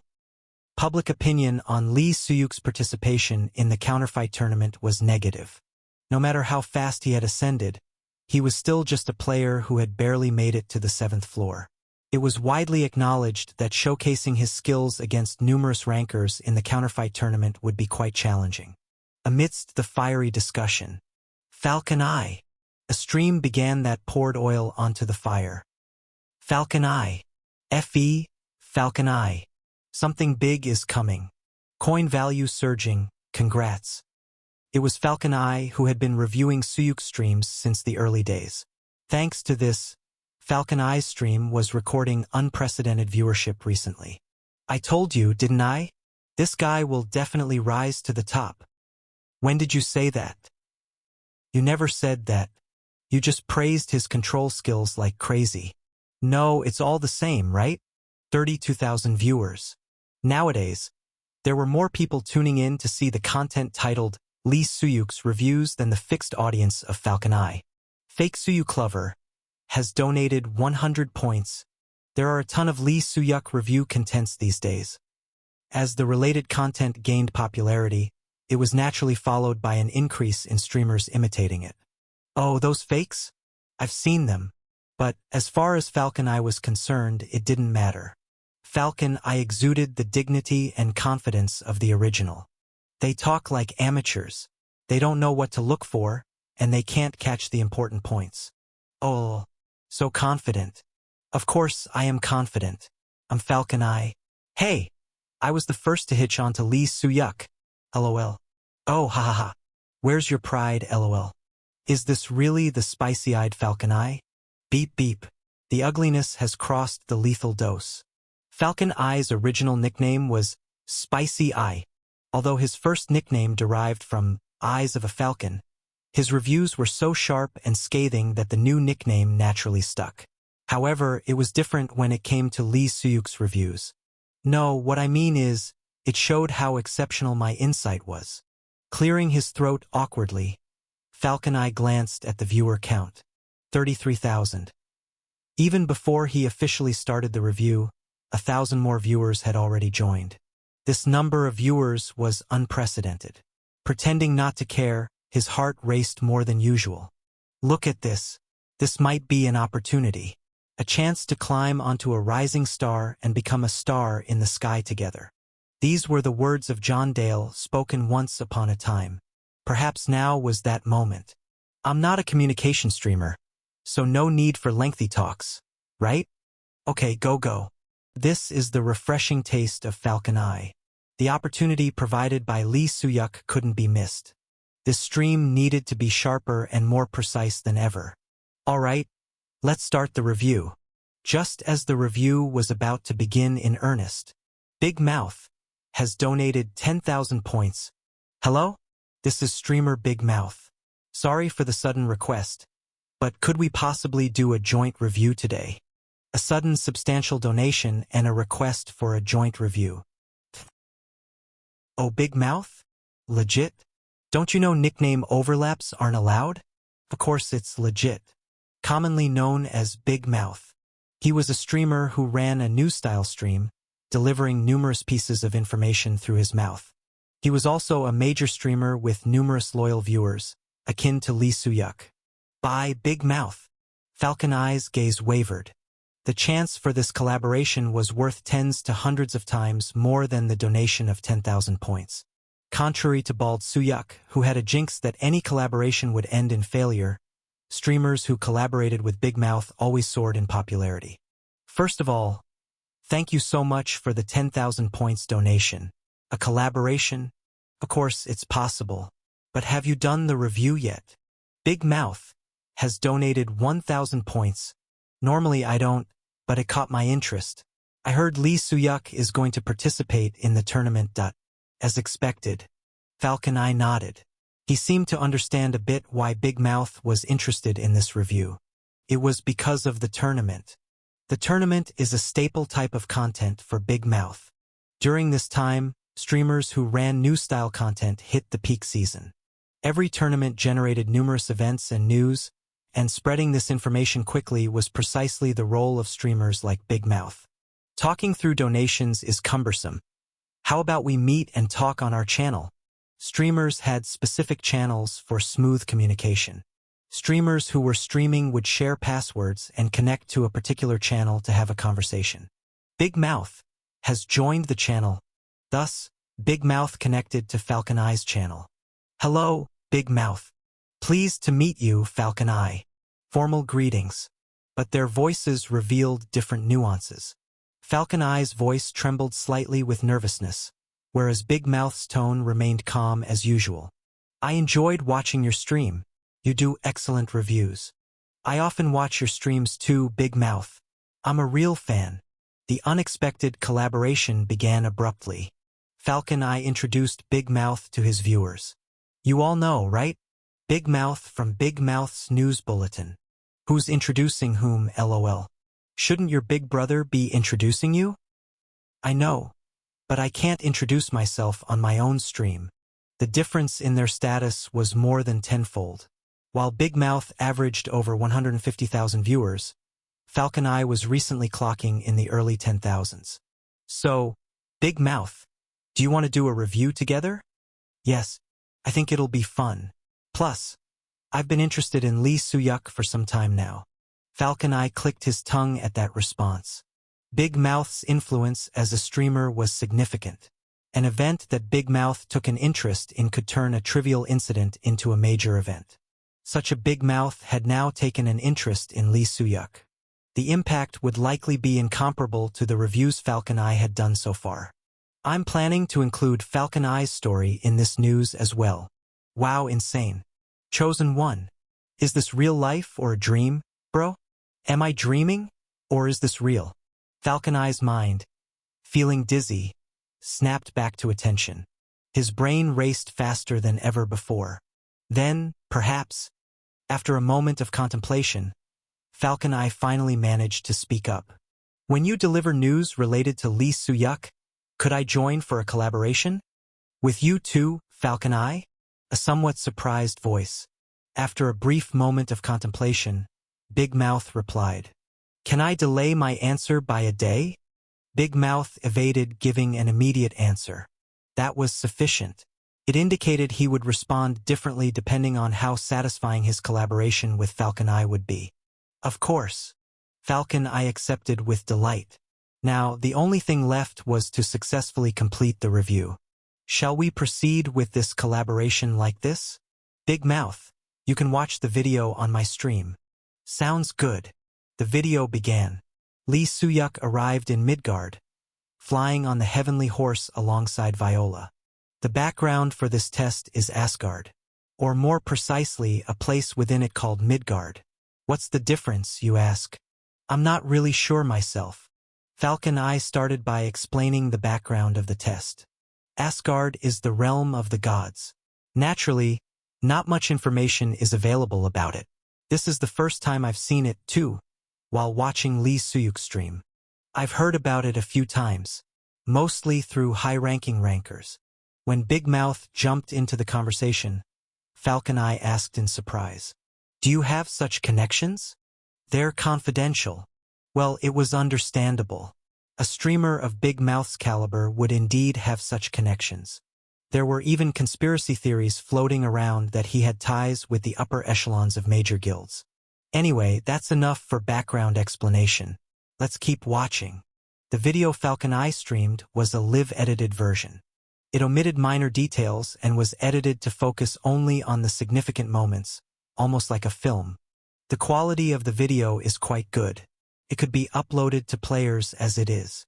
We're in the same company. The company put some effort into it. Ah, that makes sense. No wonder. Big Mouth feigned innocence. But Falcon Eye was certain. The reason he came to Falcon Eye's stream and suggested a collaboration was because he knew they were streamers from the same company as Lee Soo-yuk. The video moved swiftly, meeting Tyr, challenging Valhalla's test, and then encountering Heimdall's memories. Sizzle dash. And then the appearance of a massive, formidable spear. Big Mouth, who had been silently watching, spoke up as he saw the spear. I fell in love with that. With this spear. Yes, because it's a spear that even Lee Soo-yuk didn't have. A new type of spear with blue and yellow colors intermingled. It seemed the existence of this spear had piqued Big Mouth's interest. It's certainly a powerful skill. You're not interested, Falcon Eye? There are much more impressive things. Lightning. It was undoubtedly an impressive skill. But Falcon Eye had a knack for being interested in more obscure things. For example, the video moved on to the next scene. Lee Soo-yuk faced Brynhild after overcoming Heimdall. Soon, he engaged in a fierce battle with Brynhild, their weapons clashing. Something like this. It's dazzling in a different sense. The fight between Lee Soo-yuk and Brynhild was indeed a series of nail-biting moments. Weapons brushed and clashed against each other. Like a well-choreographed dance, the two crossed their weapons seamlessly. Watching the battle, Falcon Eye shook his head. Yes, but it was disappointing. This fight was disappointing? Is there a special reason? The reason is not special. It's mundane. From constantly observing Lee Soo-yuk streams, Falcon Eye discovered his only flaw. His stats are lacking. Chapter 149. His stats are lacking. At Falcon Eye's comment, Big Mouth immediately asked back. Is there a specific reason you think so? A hint of curiosity laced his voice. This was likely the type of insight Big Mouth expected from Falcon Eye in this collaboration. Unlike viewers who only sought entertainment, Big Mouth was someone who deconstructed and analyzed someone's gameplay. Look here. See how Lee Soo-yuk is taking several steps back. Is he? I'll rewind the video a bit. Pay close attention to their foot positions. Falcon Eye slowly rewound the video so Big Mouth and the viewers could verify it. As they compared the positions from a few minutes ago to now, it was clear the foot positioning had changed. Oh, it's true. He moved back bit by bit. How did he even notice that? Falcon Eye's observation was spot on. Though it seemed like the two were evenly matched, Lee Soo-yuk was indeed being pushed back. He couldn't advance and instead took steps back, choosing to defend. It's the expected outcome. In fact, everything overall is lacking for Lee Soo-yuk. Dash? Am I hearing this right? Dude? What's with you all of a sudden? He's totally selling out lalalol. Falcon Eye's explanation left the viewers perplexed. From the first review until now, Falcon Eye couldn't praise Lee Soo-yuk enough. Although this went for other streamers as well, Falcon Eye was different. He was originally more famous for his harsh critiques. But now, for the first time, he began to criticize Lee Soo-yuk. Come on guys, I need to point out the facts. Didn't I say this before? I've never blindly praised him. Yes, sir. Indeed. Yep, exactly. Unfazed by the viewers' teasing, Falcon Eye continued his review. First, let's talk about weapon skills. This part is obvious. His opponent is Brynhild, right? The head of the Valkyries who's been mastering weapons for hundreds, if not thousands, of years. How can anyone beat her with mere control? Just being able to hold his ground is already impressive. Lee Soo-yuk's control hardly needed more praise. From the first stream, every gesture and weapon skill, not to mention his mastery of lightning, was like a work of art. The issue lies with his stats. From what I see, Lee Soo-yuk seemed to be trying to conserve his lightning. Why would he do that? Maybe it was because they were talking about lightning. Big Mouth, who had been quietly listening, suddenly showed heightened interest. It's obvious. As everyone knows, using lightning consumes a lot of stamina. He can't keep fighting by firing off lightning continuously, right? That's true. So, At first, he probably tried to fight while saving his energy. But the ensuing result was as shown on the video. Lee Soo-yuk was gradually being pushed back, and then he increased his lightning output to subdue Brynhild. But that didn't work. He used lightning bit by bit and eventually overwhelmed her with firepower. Boom dash. The moment lightning burst out from Lee Soo-yuk's sword, Falcon Eye paused the video. This fight is different from what Lee Soo-yuk initially planned. That's why I said it was disappointing. So that's why you mentioned his stats falling short. Yes, in a way it's understandable. Given the speed at which Lee Soo-yuk climbed the tower, he wouldn't have invested time in leveling up separately. Spicy Falcon Eye has donated 100 points, beating around the bush, but isn't he just lacking skills? Not to that extent. Falcon Eye shook his head. Mastering lightning is also Lee Soo-yuk's skill. Actually, it's his signature move that we all know well. Feeling that the stream had become smoother, Falcon Eye grinned. He resumed the video and addressed the viewer who had just made the donation. You made a good point. That's exactly what I was focusing on. Transformation mode. Fanboy on. Fangirl mode on. Guessing what's next, lol, it's me. Those who watched Lee Soo-yuk's livestream knew it. They knew where the highlight of this stream would be. It was a scene that every longtime fan of Lee Soo-yuk would remember. Right here. Clapdash. It was a scene of him looking up at a tall spire. Falcon Eye paused the video and excitedly exclaimed. Many will remember this scene. Everyone knows, right? The great battle between Panthera and Earth about 25 years ago. For those who might not remember, Falcon Eye played a prepared video. This is the first video you'll see if you visit the Lee Soo-yuk Memorial. It's the battle where he stood on lightning and rained down lightning from the sky. I remember it too. It was around that time. Lee Soo-yuk rose to a predominant position among players. It was bound to happen. It was that shocking. Riding on lightning and soaring through the sky while dispensing lightning. Lee Soo-yuk's match back then was reminiscent of Zeus. The match lasted only 3 minutes. Players on Panthera's side, whether fleeing or defending, couldn't last 3 minutes and were annihilated. This is the interview from that time with Lee Soo-yuk. Interview. The art of riding on lightning. Lee Soo-yuk showcased this technique a few more times afterwards, but none were as groundbreaking as during the Panthera match. The reason was the same as what he mentioned in the interview. It was difficult and inefficient. If Lee Soo-yuk himself says it's difficult, OMG. Officially confirmed. Difficult. Fact. It is. Not everyone felt the same, but many people held Lee Soo-yuk's words in high regard. People who wouldn't have believed a streamer saying it was difficult had no choice but to believe it if the real Lee Soo-yuk said it. Solid Guy has donated 100 points, but why is it difficult? This was the question that had been anticipated and awaited. Falcon Eye responded to the question, his face lighting up. That's right, you might think that way. Obviously, flight skills are rare, but is it really something to make such a big fuss over? Skills related to flight were indeed rare. However, they weren't so rare as to be extremely difficult to find. From that perspective, Lee Soo-yuk's ability to fly might not have been that extraordinary. However, but wasn't it lightning in the first place, not a flight skill? What are you talking about? OMG, that's right. Bro, this just clicked for me. Half understood and half didn't. Falcon Eye continued his explanation. So this is the deal. Let's say you've mastered a fire-type skill. Can you use it as a means of transportation? Or can you use a flight skill to attack with it? Huh? Of course not, haha. Is that even possible?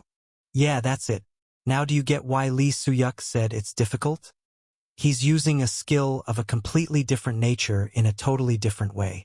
Even as he spoke, Falcon Eye couldn't understand it. If it was Lee Soo-yuk, though, he could understand. He was the best among the players. There's a saying in one of Falcon Eye's videos. Big Mouth, who had been listening to the review, asked in an interested voice. If you look purely at talent, he's better than the real one. Yes, that's what I said. Do you still think the same way? At Big Mouth's question, Falcon Eye's eyes twinkled for a moment. With this one question, Falcon Eye could see why Big Mouth had become the top issue-based streamer. He knew better than anyone what the public was interested in. And in this content, what the public wanted was a comparison between Lee Soo-yuk and another genius with the same name, Lee Soo-yuk. Of course. And one more thing. Do you think Lee Soo-yuk, the streamer, can perform well in the upcoming tournament? The tournament. It was the fact that Lee Soo-yuk, the streamer, would participate in the Great Festival of Players. It's about time for a general review. A general review? Yes. That question and the general review go together very well. With that, Falcon Eye stopped the video. It was just after Soo-yuk had ridden the lightning up, defeated the enemy, and rescued Viola. Right hand of Bergelmir has been released. It was the moment right as the highlight of the stream was about to start. OMG. I was enjoying that. Bro, are you crazy? The general review skipped. The viewers, who had been deeply engrossed in the video, naturally reacted against it. With the inclusion of Big Mouth, the number of viewers had exceeded 50,000. The full video can be watched on Lee Soo-yuk's streaming channel. There should also be an edited version. I knew this would happen. Nah, not watching. Saying that, but we'll probably watch it like crazy. Oh. I watched it live, haha. The usual repertoire had become predictable. Falcon Eye streams inherently had a promotional aspect for Lee Soo-yuk's channel. Viewers who hadn't watched Lee Soo-yuk's channel would now be overwhelmed with curiosity. For a while, the chat was flooded with complaints. But Falcon Eye didn't bat an eyelash and began his final review. The performance in the Counterforce tournament is something no one can predict. Although the Counterforce tournament is a festival for all of us, the main stars are all rankers. Falcon Eye's explanations were akin to the overwhelming wave of public opinion. Rankers and non-rankers. The two were often perceived as existing in completely different realms.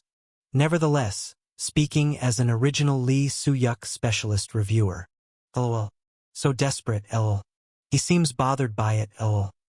His ability to control lightning is perfect. It's unbelievably good.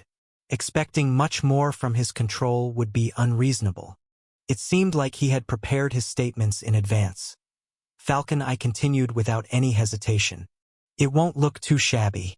Personally, I think Lee Soo-yuk's skills are on par with most rankers. Not too shabby. Even that was considerable praise. No matter how talented he is, Lee Soo-yuk had only just reached the 7th floor and was merely a semi-ranker. However, still, the physical stats are lacking, and that's an unavoidable fact. Yes, I'm talking about the stats. The issue was, indeed, his stats. For some reason, although he handled the physically taxing lightning with relative ease, Lee Soo-yuk was significantly lacking in stats compared to other rankers. Of course, time will resolve this, but not right now.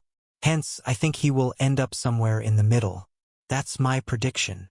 But if, perhaps even Big Mouth found his hypothesis too far-fetched, as he hesitated slightly before asking. If he somehow overcomes all this miraculously? A miracle? Yes, miracles sometimes happen, don't they? For a moment, Falcon Eye instinctively wanted to respond that such a thing would never happen but stopped himself. Under normal circumstances he would say that, but it didn't feel appropriate now. Somewhere in a corner of his mind, a very small, almost imperceptible shimmer of that miracle seemed to flicker. A miracle! There was one reason. Because he was Lee Soo-yuk. If that miracle does happen, on second thought, his very existence was a miracle. He had always shown such perfect performance that it made one wonder if he were the reincarnation of Lee Soo-yuk. If he were to truly overcome his only weakness, then we should no longer call him fake Soo-yuk. Then the preliminaries wouldn't be a concern anymore. Chapter 150. After the collaboration between Falcon Eye and Big Mouth, articles were released immediately. Streamer Lee Soo-yuk, unveiling his spine-chilling play. Asgard within the unknown trial. Streamer Lee Soo-yuk's weakness? And overcoming it. 3 consecutive articles emerged. These articles added fuel to an already blazing hot topic. Big Mouth's articles were always popular, as he not only reported on issues but also created them. And now the two had joined forces. The settlement amount came in early in the morning. Before taking the test, Hyang, who was sharing a meal with Suyuk, spoke with a slightly trembling voice. Unable to hide her joy, she had a bright smile on her face. It's 670,000 points. This settlement amount. 670,000? Suyuk, taken aback, almost dropped the fork he was holding. A sausage he was about to eat fell to the plate. Noticing Suyuk's stunned reaction, Hyang explained further. Half of the advertisement fee we accepted last time was paid in advance. The rest is profit based on video views. Were the videos watched that much? We edited and uploaded all the recent stream clips. Plus, Big Mouth's promotional effect helped a lot. Big Mouth. When Suyuk ended his sentence with a question mark, Cheon Riang, who was sitting nearby, chimed in. Don't you know? Big Mouth. No. This is my first time hearing about him. How can a streamer not know Big Mouth? Thunk dash. A heavy sound was heard from under the dining table. Cheon Riang, who was bending his waist, suddenly stopped talking. It was obvious that it was Hyang's doing, but she pretended to know nothing. He's a unique news-focused streamer. Not only does he stream, but he also writes articles separately. He must be an impressive person. You remember the jinx of bald Suyuk, right? Big Mouth's jinx is twice that, whether it's for good or bad. What do you mean? Suyuk knew about the jinx of bald Suyuk. It was a well-known story among streamers that anyone who collaborated with him would inevitably fail. It seemed like Big Mouth had a similar jinx. However, unlike bald Suyuk, Big Mouth's fate went in two directions. He's a streamer who creates news. That means he can either boost someone up or bury them based on the news. Like a double-edged sword. Exactly. And a very sharp one at that. Hyang, saying so, calculated the points for Suyuk. 670,000 points. Staring at the massive amount, Suyuk realized how this situation was affecting him. Fortunately, it seems to be in a positive direction. If you look at the content, it's full of praise. Ugh! Holding his side with one hand, Cheon Riang showed the prepared data. From the first video to the most recent, the view count has more than doubled. The latest video has reached a record high. The cumulative view count was nearly vertical. The collaboration with Falcon Eye, the intriguing backdrop of Asgard, and the newfound opportunity from Big Mouth all combined resulted in this skyrocketing graph. The view count is still rising. At this rate, you can expect good results when it's time for the settlement. That's great. Very. Thanks to the settlement money, he could raise his level of selfish sacrifice before heading into the next trial. Though levels and stats were more critical at the moment, the joy of raising a skill level was always welcome. Are you going to stream today as well? Suyuk nodded as he finished his meal in response to Hyang's question. Yes, I should. Are you heading to the next floor again this time? Or, as Hyang said this, she glanced at Cheon Riang. Unlike her, Cheon Riang was a player who had stalled on the 7th floor, blocked by the ranker's threshold. If Suyuk ascended to the 8th floor, his journey with Cheon Riang would end here. I will put it on hold for now. Luckily, Suyuk had no immediate plans to ascend to the 8th floor. Or rather, to be precise, he didn't think it would be possible yet. I shouldn't take it lightly. Not anymore. There was a reason why players who reached the 8th floor were called rankers. Many talented players failed to surpass that one floor and gave up becoming rankers. Even Cheon Riang, standing in front of him, was a testament to that. He had also trained under the Divine Dragon group with Hyang but couldn't cross the threshold of the 8th floor. Moreover, this is where the real Asgard begins. He felt that this trial was different from all the others. The difficulty was absurd. No matter how he thought about it, the previous trial's difficulty was too high for the 6th floor. A giant with the power to change seasons, Bergelmir, and the god, Tyr, who cut off Bergelmir's right hand in one swift stroke. They all seemed like monsters straight out of mythology. And Valhalla would be teeming with gods like these. Asterisk asterisk asterisk. After raising the level of selfish sacrifice, Suyuk immediately started his stream. Lee Suyuk has started streaming. It no longer surprised him to see the viewer count rise quickly. Within a few minutes, possibly due to notifications, the viewer count had surpassed 10,000. Suyuk reached the massive portal located at the center of the world, the door to the next floor, and greeted the influx of viewers. Welcome, everyone. Suyuk. Welcome. Start the stream quickly. Oh, I thought you were taking a break till the tournament. About 10 days remained until the battle match. Since he had declared that the next content would be the tournament, viewers had expected the next stream to be much later. But contrary to their expectations, Suyuk had returned to streaming just 2 days later. When is this guy going to level up? Levels up even when sleeping, lol. Even Falcon I got screwed over. Screwed isn't even the word. Most players took a moment to regroup after climbing each floor of the tower.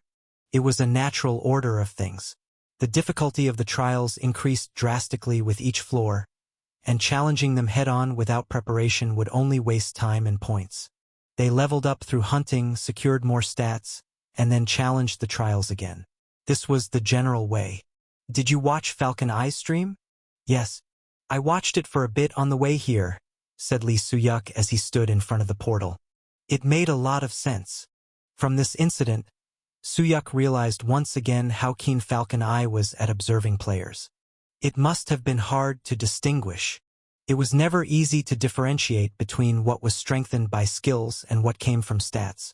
To know this required significant analysis and understanding of the player. Falcon Eye must have analyzed him quite extensively. That was his job as a review streamer, after all. But even so, it was something that deserved applause. If I fail this time, I should change my content too. To go hunting. Though slow, it was the only option if he fell at this trial. In that case, he would have to focus on hunting for a while. And that was not something Suyuk was particularly pleased about. For now, my only thought is to maximize my specs before the counterfight tournament. Step. With that thought, Suyuk took a step forward. 5,000 points will be deducted. The trial of the 7th floor begins. A considerable amount of points was paid as the trial fee. His heart ached. Fortunately, he still had over 100,000 points left even after leveling up his selfish sacrifice skill. With the now familiar flash of teleportation, Suyuk's body was transported to another world after he stepped into the portal. SSHHH. The once white scenery began to reveal itself gradually. The first thing that came into view was the slightly hunched back of an old man. Suyuk recognized him just by his back. What are you doing? Aren't you following? It was Tyr. At his stern prompt, Suyuk started to move again. Yes, I'm coming. Suyuk lifted his gaze to look beyond Tyr's back. Even if he didn't intend to look, he would have noticed it anyway. A massive white marble wall that touched the sky. Razdarik. It's gigantic. How can anyone destroy this? Baldur is as pure as gold. Even seeing it again, it was hard to believe. How on earth did they break such a massive wall? Could Bergelmir have done it? He imagined it for a moment. The enormous hands that once covered the sky, smashing this wall if they were released in full force. But pure imagination wouldn't provide any answers. Baldur's plan had failed, and it seemed unlikely that Bergelmir would be released in the future. Having decided, he moved toward the entrance of Razdarik. Halt! State your identity and name. It was the entrance to Valhalla. The same soldier who had previously stopped Suyuk and Viola opened his eyes wide in surprise and stood rigidly. It's Lord Tyr. Open the gates at once. Tyr, who served as the regent of Midgard, was one of the gods who had passed through Valhalla's entrance multiple times. Naturally, there wasn't a single soldier unfamiliar with Tyr's face. Thus, Suyuk followed behind Tyr and passed through the checkpoint without further procedures. Then why give me the pass at all? Suyuk asked, waving the feather that he held in his hand for the checkpoint. The stiff, golden, shimmering feather was handed to him by Tyr as a pass for Valhalla. Did you think that pass was just for crossing the gate? Then what is it for? It would be no fun to tell you too early. You'll find out when you need to use it later. Why all the secrets? Creak. The heavy doors of Razdrik began to open slowly, making a weighty sound. From inside the slowly opening door, a beautiful light mixed with all the colors of a rainbow seeped through. You're curious, aren't you? While they waited for the door to fully open, Suyuk recalled the last words Tyr had said during the previous trial. Whether gods with wounds like yours will recognize me. That's right. What exactly is this wound? Not all the gods inside are one-armed like you, right? Surprisingly, Tyr responded without much emotion.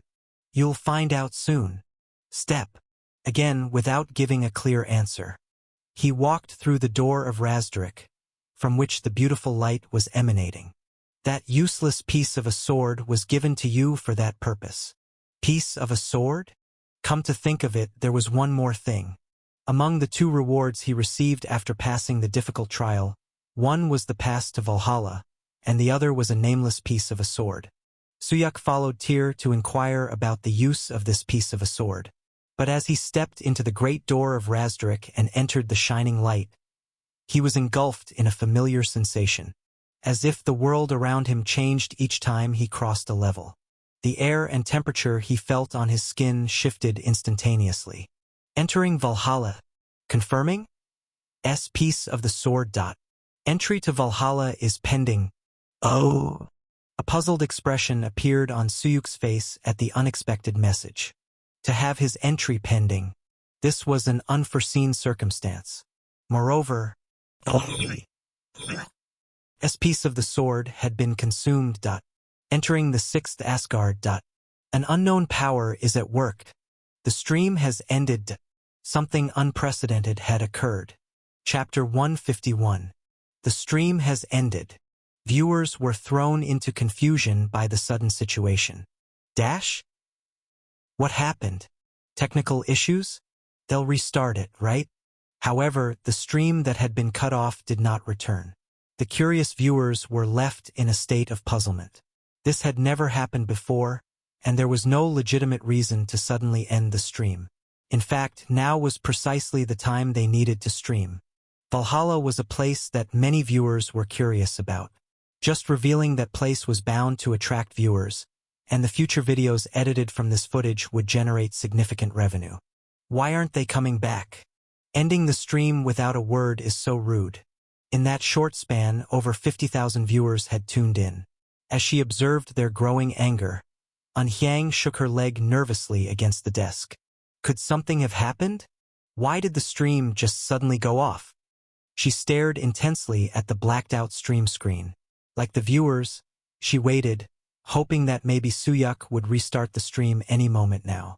However, several minutes passed and Suyuk did not come back. It doesn't seem like he ended the stream himself, Anhyang remarked. Why do you say that? Asked Cheon Riang. Our money-loving streamer wouldn't do this without a reason, right? Anhyang nodded, though she didn't quite like the term money lover. It was true that Suyuk was very attached to accumulating points. Though she didn't know why, it was clear that he aimed for these points. Right now, it was a crucial time for the streamer Lee Suyuk.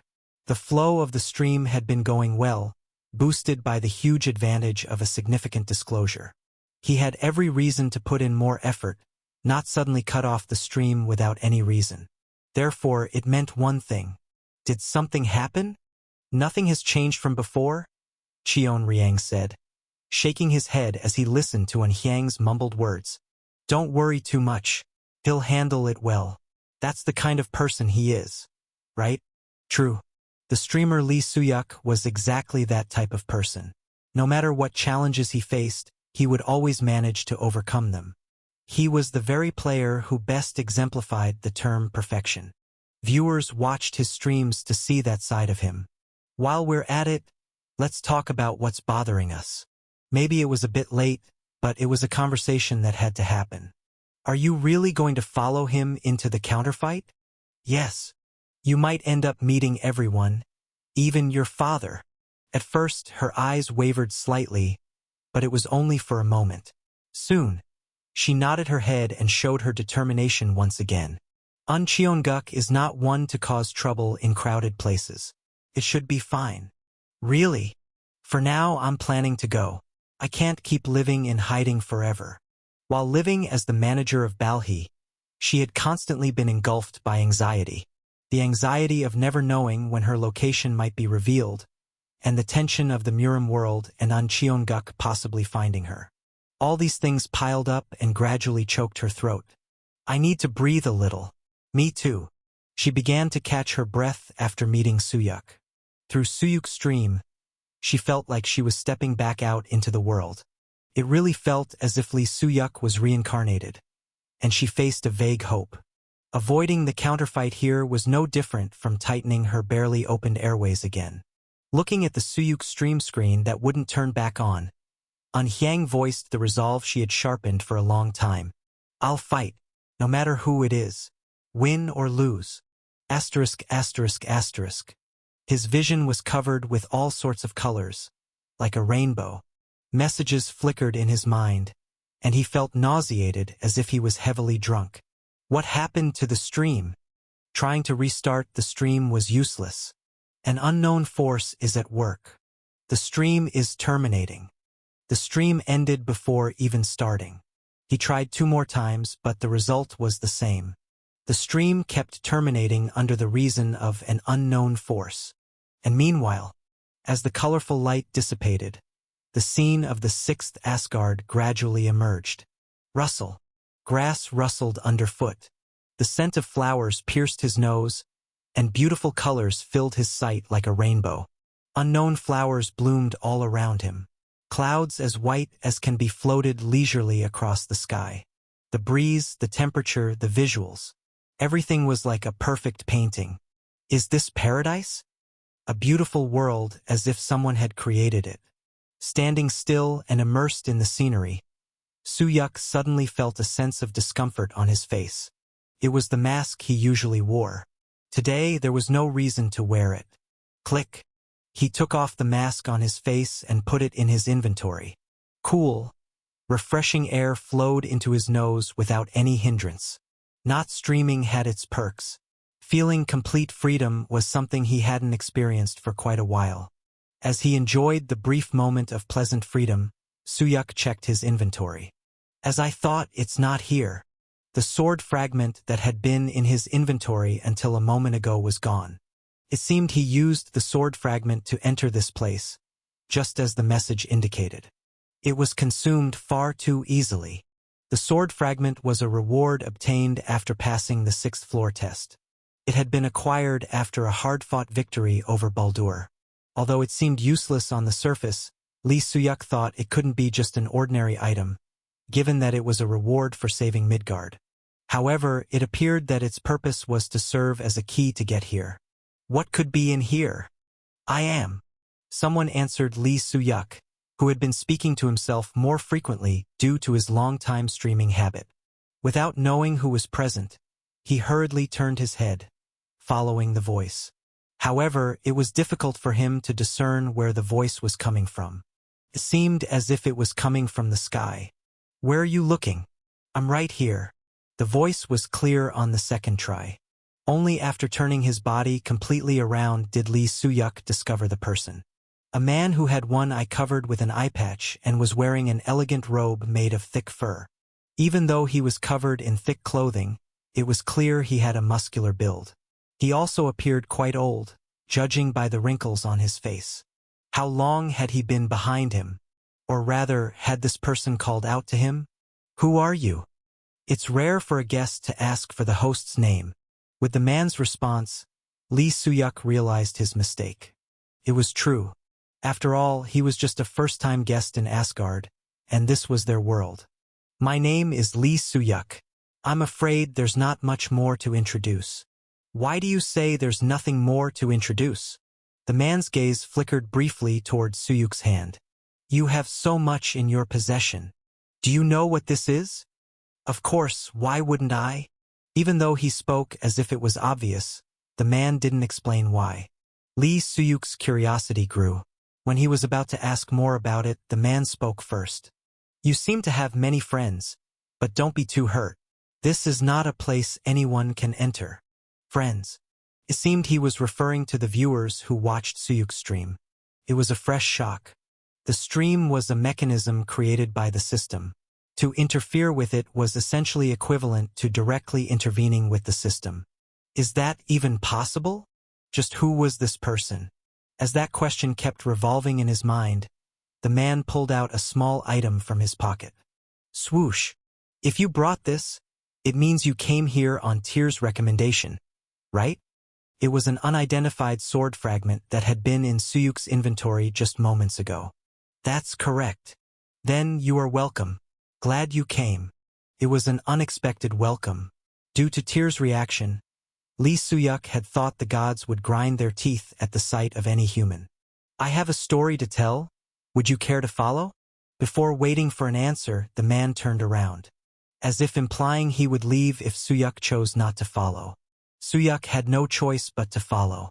It was clear as the day that the test wouldn't proceed if he didn't follow him. Yes, I'll listen. Wise choice. Step, step. Lee Suyuk started to follow the man. He wondered what the man might say, and at that moment the world changed. SSSHH. The bright blue sky turned pitch black. Like the beginning of a cut scene, a new environment emerged. A black sky covered with storm clouds. A blood-soaked ground and corpses. What's this? As the scene fully revealed itself, Suyuk's eyes widened as if they would tear apart. How many corpses could there possibly be?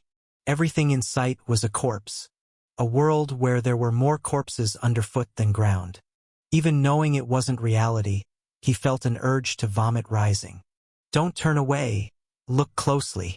The man watched the horrendous sight with a calm demeanor. This isn't an unrelated story to you. To me.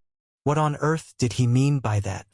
He was supposedly not unrelated to these corpses. For some reason, the back of the man, standing in his fine clothes, blended well with the pile of corpses. Turning his head, Suyuk saw a few people still standing, not yet dead. A man who had lost an eye was supporting a comrade who had lost an arm. An eye and an arm. Two people came to his mind. Tyr. A friend who sent you to me. With the man's affirmation, Suyuk was convinced. Then you're him.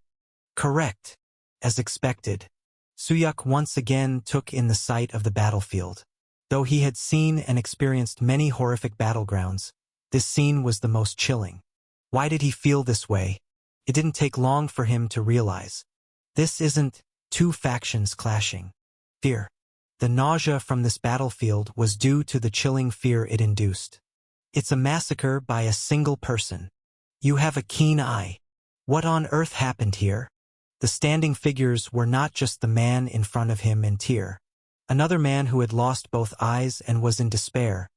A woman barely clinging to life and writhing amidst the pile of corpses. Looking at the survivors, the man provided the answer. There was a war. With a human. His words instantly dispelled the doubts Suyuk had harbored. Why did the gods despise humans so much? Seeing such a horrific scene, it was understandable. However, a new question arose. A human, one person? One person. Was it really possible for a single human to massacre so many gods? Before his doubt fully cleared up, shall I add one more thing? Why did that friend detested you so much? Pointing a finger at Suyuk's heart, the man dropped the second bombshell. The human who did this to us shares the same heart as you. Chapter 152. Thump. He heard the sound of his heart. He knew it. The heart relentlessly beats every day, every moment, never taking a rest. But this heart was not his own.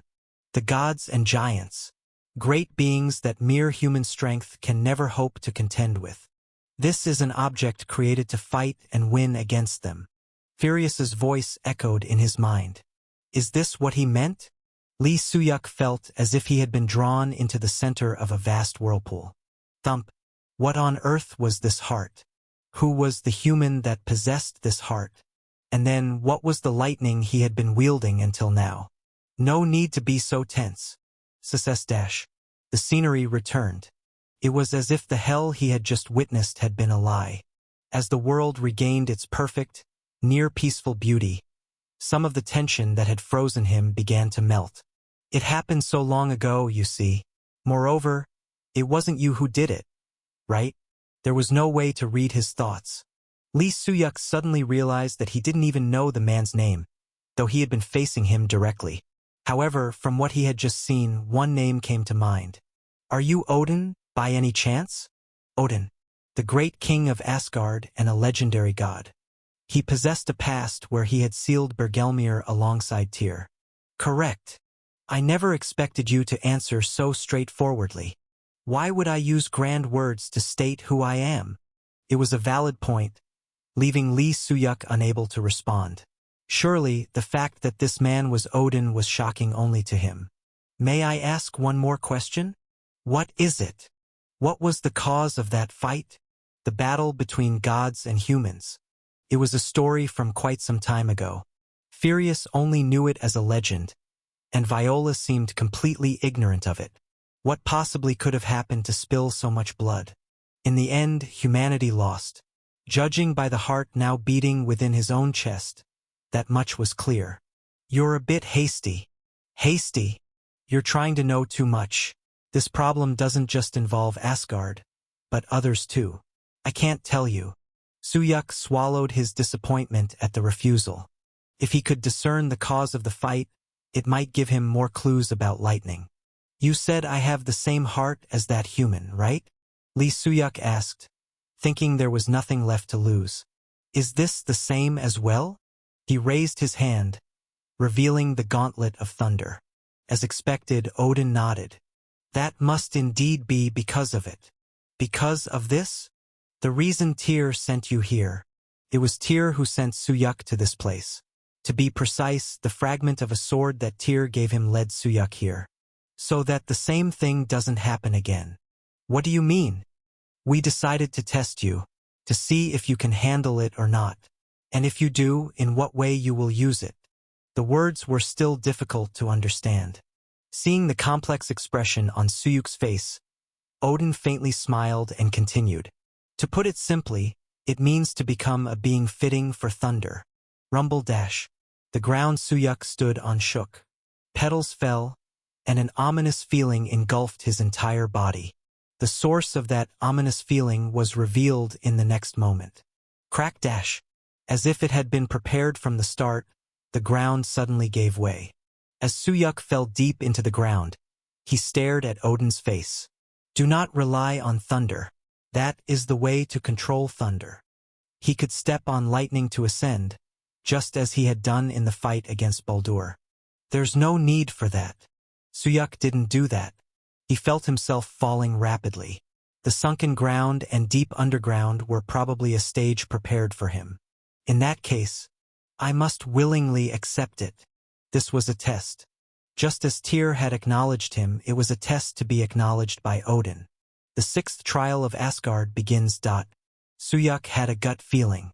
This trial would not be short. If it was this difficult just to enter Valhalla, the road ahead was very long. It seemed he had made the right choice to tell Hyang to wait. Asterisk, asterisk, asterisk. The place where Soo-yuk disappeared. In this place filled with clear skies and fragrant flowers, Odin looked down into the deep pit. Crunch dash. A second guest arriving a bit late. Odin didn't need to see to know who it was from the footsteps. I thought you sent him alone. So a guardian is accompanying him. What guardian? I just came because I was curious. Tyr scoffed at Odin's words. Glancing at Odin's expression, Tyr noticed that Odin was looking at the human who had made it here alive with curiosity. Why didn't you kill him? Tyr was a god who hated humans more than anyone. It was difficult to understand what his intentions were in letting a human live and sending him here. Because of him, we were able to prevent Bergelmir from being unleashed. You owe him something like that. If the worst happens, he could become an even greater monster than Bergelmir. At Odin's warning, Tyr nodded. Like Thor. At those words, Odin's shoulders flinched. That was the reason Odin had left his throne and was here. You chose Thor, didn't you? I'm choosing that guy. He has potential. Basis. He's human. He even beat Baldur. Barely beating Baldur? Yes, barely. That's why we're raising him now, aren't we? It'll be a big problem if he gets consumed by thunder later. Tyr, with a meaningful gaze, looked down at the ground where Lee Suyuk had fallen. It might be much better to be swallowed now, if you're going to be swallowed anyway. Asterisk, asterisk, asterisk. How long would he keep falling? After about 10 minutes had passed, Suyuk realized that he wasn't just falling. Was it magic? He had thought he was simply plummeting. But then he realized he was being moved somewhere by magic. No, it might even be that the world around him was changing instead of him moving. I guess I won't just keep falling like this. Perhaps influenced by the streaming, talking to himself had become a habit. A while later, the sensation of falling gradually slowed down. Have I arrived? Plop dash. His back gently touched the ground as if gravity had become lighter. At that moment, the scenery around him transformed dramatically. It was as if the sky was filled with stars. Colorful lights illuminated the world above his head.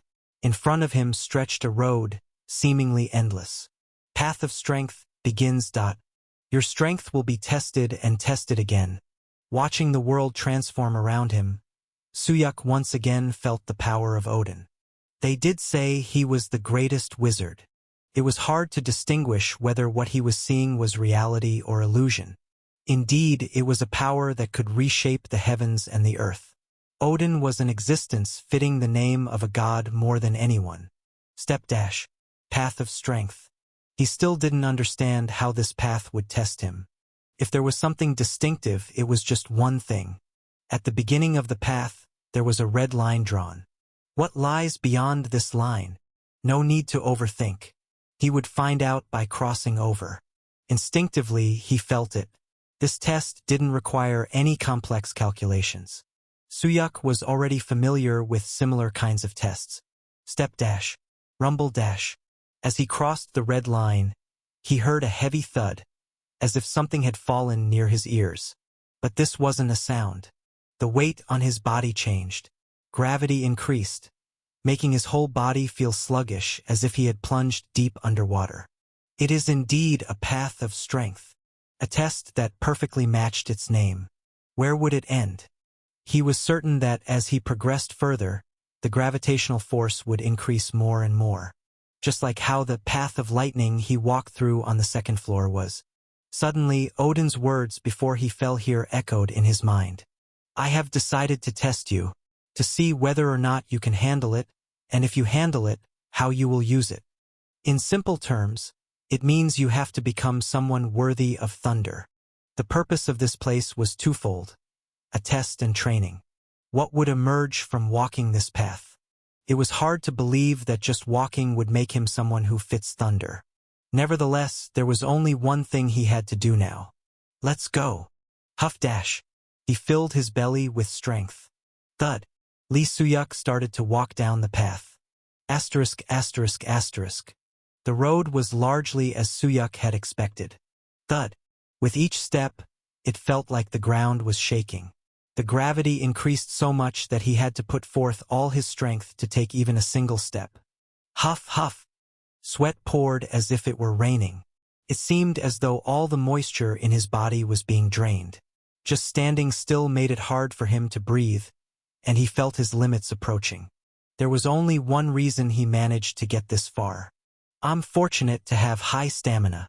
He wanted to use lightning. If he had, he would have been able to run down this path much more easily. However, Suyuk chose not to do so. Do not rely on thunder. That is the way to master the thunder. These were the words Odin had told him when he had fallen. And there was another reason. Strength increased by 1. Because of these messages that chimed in just when he was about to forget. That's the 4th one already. He had felt he was lacking in stats anyway. Though stamina was the most important stat for Suyuk, recently he needed all his stats balanced. It was tough, but it was also a welcome trial. Thud. He continued to move forward. Is that it? Far ahead he saw a red line similar to the starting point. They're pushing me just to the point of not dying. The distance was considerable, about 2 kilometers it seemed.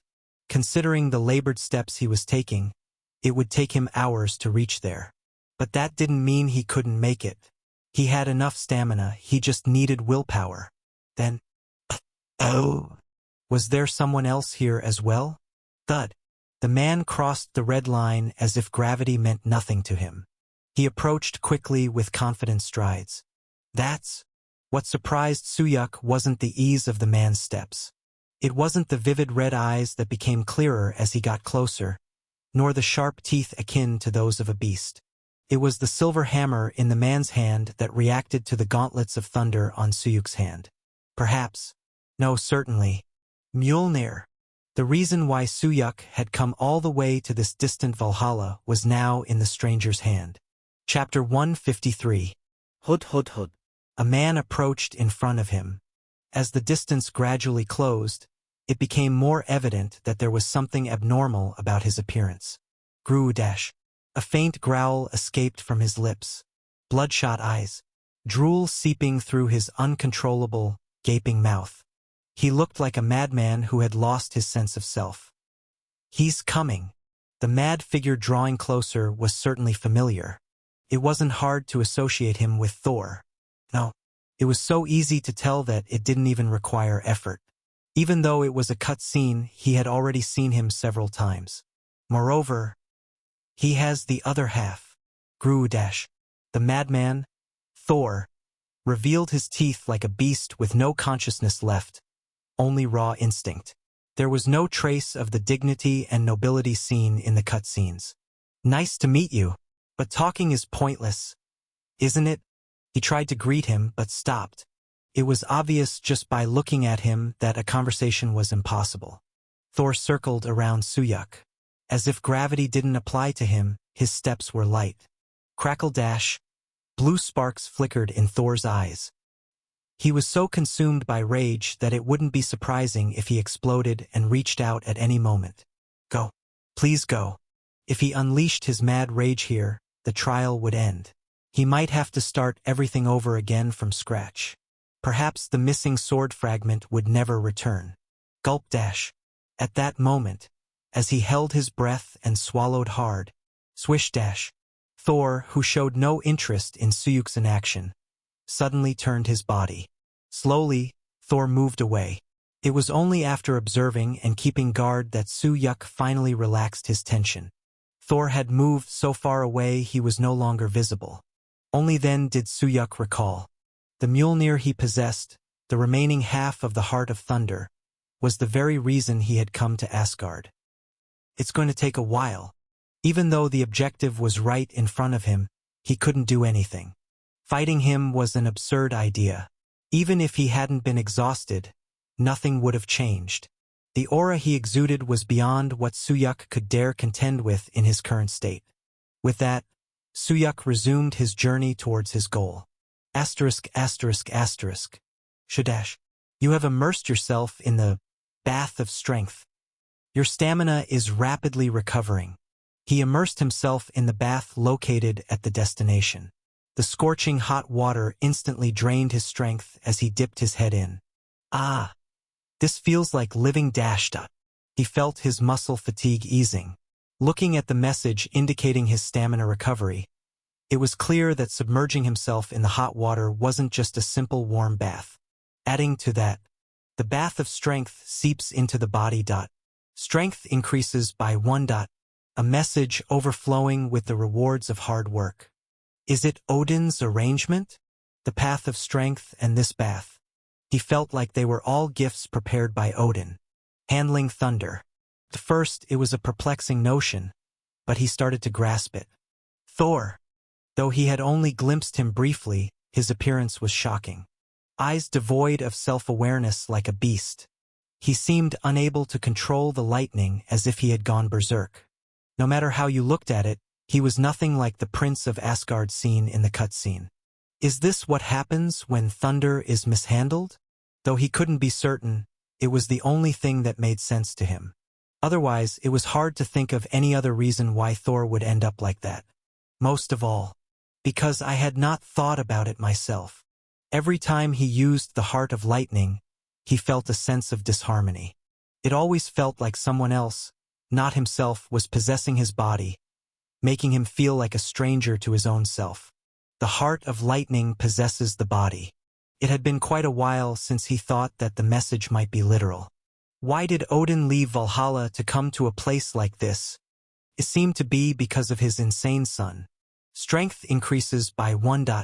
While he pondered, the bath that had been full enough to completely soak him had somehow emptied more than halfway. His fatigue had remarkably recovered. The fatigue level, which was close to 90, had dropped below 20. I was lucky this time. The fact that Thor didn't harm him and just passed by could only be attributed to luck. If Thor had bared his teeth and swung his hammer at him, the trial would have ended at that moment. But he couldn't relax just because it had passed. SSHH. Lee Soo-yuk rose from his seat and got dressed again.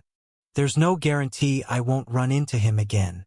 In this trial, Thor was like a walking catastrophe. There was no way to defeat him in this trial. Even without Mjolnir, he was inherently the highest-ranking god inheriting Odin's bloodline. If possible, it was best to avoid him. Mjolnir. Thinking of Mjolnir, which had been in Thor's hand, Soo-yuk scratched his head in frustration. Another half of the Thunder's fragment. Originally, that was Soo-yuk's reason for coming to Valhalla. But the thought of snatching it seemed impossible no matter how he looked at it. Moreover, if I reached the same place as Thor at the end, new tasks complicated Soo-yuk's mind. Was it really the right choice to complete the fragment of thunder? It might be a choice akin to a moth flying towards the flame, leading to self-destruction. He saw the path to proceed. This time, it was a path painted in bright blue, shaking off the complex thoughts from his head. Hopefully, I won't run into him so soon. With his stamina recovered, Soo-yuk moved forward again. The second path was the path of the wind. As he walked, Lee Soo-yuk felt as if he was floating, akin to traversing through space. If the path of strength was a test of enduring multiple times Earth's gravity, this one was the complete opposite. There was one more thing. Wind blew here as the name implied. Pushed and carried by the wind, Soo-yuk eventually realized the crux of the test. This wasn't a trial of resisting the wind itself. It was quite the opposite. The point was to adapt to the wind and utilize it. As Soo-yuk grasped the core of the test and moved forward, Thor appeared before him once again. Due to this, Soo-yuk lost his concentration and was blown backwards. I miscalculated. Thinking he wouldn't encounter him again proved to be a mistake. Thor appeared before him once more. It was as if the limitations of this space didn't apply to him, as he walked towards Soo-yuk briskly. Grr. Fortunately, Thor did not attack Soo-yuk this time either. However, unlike before, he didn't just leave immediately. He merely followed Soo-yuk's side. Do you have any business with me? Grr. No, never mind. Though Soo-yuk attempted to engage him in conversation, he soon gave up. At this moment, he needed to be content that Thor wasn't harming him. There was nothing to gain and potentially much to lose by provoking him with casual conversation. One never knew when Thor might suddenly turn and attack. Just focus. Soo-yuk resolved to ignore him. He considered the possibility that Thor might be there to increase the difficulty of the test, to disrupt his concentration and force him off the path. Having understood the essence of the trial, Soo-yuk moved his feet lightly, as if stepping on the wind instead of being carried away by it. After a while, he successfully traversed the wind. You have successfully passed the path of the wind. Agility increased by 1. Once again, he managed to pass the path safely. Better than before. Awaiting Soo-yuk at the endpoint was a silver box. Using a key placed right in front of it, he opened the box to find a pristine white garment covered in dust. Wind, grade, unique. No wear restrictions. A garment woven from wind itself, making the wearer's body lighter. Agility +8. The item bore an impressive stat increase of 8. This grade was even unique. He dusted off the dirt from his clothes. He took off the clothes he was wearing, placed them in his inventory, and changed into new ones. The blessing of wind rests upon your body. For a moment, it felt like his body was floating on the wind. But that was just an illusion. His body felt that light. Nice. He moved his body around. His agility increased significantly, and thanks to the performance of the item, he felt confident that he could move much faster than before. However, as great as the performance was, so was the anxiety. The reward is too generous for the difficulty. He could accept it happily, thinking it was Odin's arrangement, but it wasn't something to take lightly. In any trial, the greater the reward, the higher the difficulty, naturally. It's like they're giving out rewards in advance. Suddenly, thinking this, Suyuk glanced at Thor standing behind the box. "Are you going to keep following me?" Thor still did not respond. There must have been some reason for his following, but his lack of communication while loitering around was quite nerve-wracking. Wouldn't he suddenly turn and attack? It felt like carrying a powerful bomb in his bosom. But what could Suyuk do? He didn't have the ability to shake him off. All right then, keep following. Just as Suyuk continued toward the next path. Swoosh! The Thor who had been following him suddenly blocked his way. He stepped aside to go around, but Thor kept blocking him. "What do you want?" "Grumble. If you have something to say, say it. If you can't speak, convey it some other way." By now, Suyuk had figured it out. Thor wasn't trying to attack him. Surely, there was a clear reason he kept following. So, he needed to understand that reason to proceed. "Are you seeking help?" Thor nodded. Fortunately, he couldn't speak but seemed to understand. Nodding or shaking his head, Suyuk began to ask questions to figure out what Thor wanted. "Do you want to leave here?" "Gore." "Do you want to return to your original state?" "Gore." "Gore." "Do you wish to see your father?" Growling. "Never mind. Just don't get angry." Even after asking several questions, there were no satisfactory answers. When nothing else came to mind, and Suyuk hesitated, Thor finally acted for the first time. Thud! Thor thumped his chest. Not knowing what it meant, Suyuk furrowed his brow in thought. And then, suddenly, could it be? With a chilling thought appearing in his head, Suyuk asked, "Are you asking me to kill you?" Thor nodded. Chapter 154. Inside a high-rise office building reaching up to the clouds. Lee Won-jae walked down the corridor, looking out at the cityscape through the floor-to-ceiling windows. Guiding him ahead was the guild headquarters secretary. Why is he looking for me? It was a question he hadn't received an answer to, but he asked again anyway, hoping for a different result. However, as always, the unlikely remained the same. "I really don't know. I was just told to escort you politely." "Do you really not know anything?" "I'm just a secretary." It wasn't wrong. No matter how much of a secretary one was, it wasn't possible to know everything about the guild master's affairs. And usually, when summoned like this, it was for matters that needed to be handled discreetly. Lee Won-jae checked his reflection in the glass. Seeing a face that was no different from usual, he felt reassured. Following the secretary's lead, he headed toward the guild master's office. "We've arrived. Aren't you coming in with me?" "My job is only to guide you. The deputy guild master asked for you to go in alone." With that, the secretary personally opened the door to the guild master's office. Creak. Groan. The door, which had been locked, opened, revealing a massive door nearly 4 meters tall. The room inside was not particularly spacious, despite the large door. In the roughly 10 payong space, a desk and chair were placed in the center, with a bookshelf filled with old books on either side. A room meant solely for one person, without even a seat for a guest. "Here you are, Kim Il-soo." He picked out a book from the shelf and turned his head. "Don't just stand there. Come in, Won-jae." Hearing his name called warmly, Lee Won-jae's mind became tangled. However, not wanting to show that, he stepped into Kim Il-soo's space without hesitation. Creak. Bang. From outside, the secretary closed the door. The room, filled with the scent of books and wood, was unmistakably in line with Kim Il-soo's tastes. Kim Il-soo, holding the book he was reading, returned to his seat, and Lee Won-jae stood before him like a guilty man. Lee Won-jae looked at Kim Il-soo. It had been a long time since he had seen his face. Half of it was covered with a mask due to burns, while the other half smiled. Been a while, hasn't it? It has. Given the occasion, couldn't you have chosen a better location? So true. We should have had a drink. Should we move now? Let's not rush. There's plenty of time to drink after we clear up the misunderstandings. Misunderstanding. A word he had heard countless times in his life, but at this moment, it felt particularly sharp. Lee Won-jae didn't change his expression, or rather, he didn't need to. He had certainty. I heard you found something in the forest? Still, he didn't. And did you find it? Know what he was doing?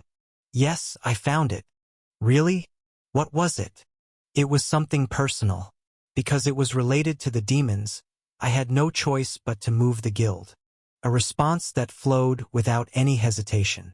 If you'd like to know what it is, I can show you. No, it's fine. Are you sure? It's personal, isn't it? If it's something you want to keep secret, I should respect that. Creak.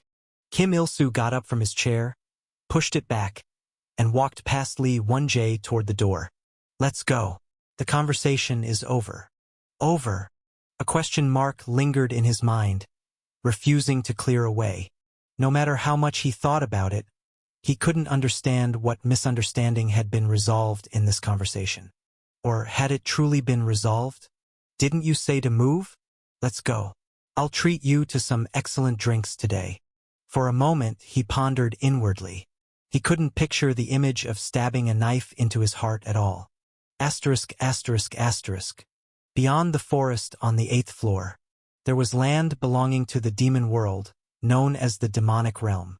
The ground was dark red, and the sky bore 2 moons, a world of utter night. Sherwoo and Yerong, who found themselves in that perilous place, were sitting on the road, taking a brief rest. Munch dash. Yerong chewed on a piece of dry bread and jerky. Though it didn't taste good, they couldn't afford to skip a meal. Their journey might become considerably long. What did that guy come all the way here for? Yerong spat out her frustration and complaints instead of the piece of rubbery bread she was chewing. Nodding quietly in agreement, Sherwoo nodded silently. Are we sure the human mingling with the demons is really Gyeoseong? Who else but him could get along with demons? He was holding a kit in his hand, looking at something. Given that this wasn't the first time, Yerong continued speaking regardless of whether he was listening. That's true, but isn't this too deep in? Maybe he's here to meet the Demon King. Alone. It's not entirely impossible, considering his personality. True. Hwang Gyeoseong had the flashiest personality among their comrades. Whenever they took a vote on who would die first, he was always the top pick. But why? That I don't know. But maybe what? Just say it. Wouldn't his purpose be similar to ours? At Shuwoo's words, Yerong snorted dismissively. She threw the remaining piece of jerky she was holding onto the ground, as if she couldn't eat any more. Who doesn't know that? I thought maybe you didn't. That's why I answered. What are you looking at so intently? Nothing, really. Sherwoo still stared intently at the kit as he responded. Lee Soo-yuk is not streaming. At some point, the two began discussing Lee Soo-yuk's streams openly. I didn't see any stream today. It got cut off halfway. Cut off? Yeah. It went off abruptly. There's been no news since. With a voice thick with regret, Yerong chastised him. Get a grip. We're in the demon realm.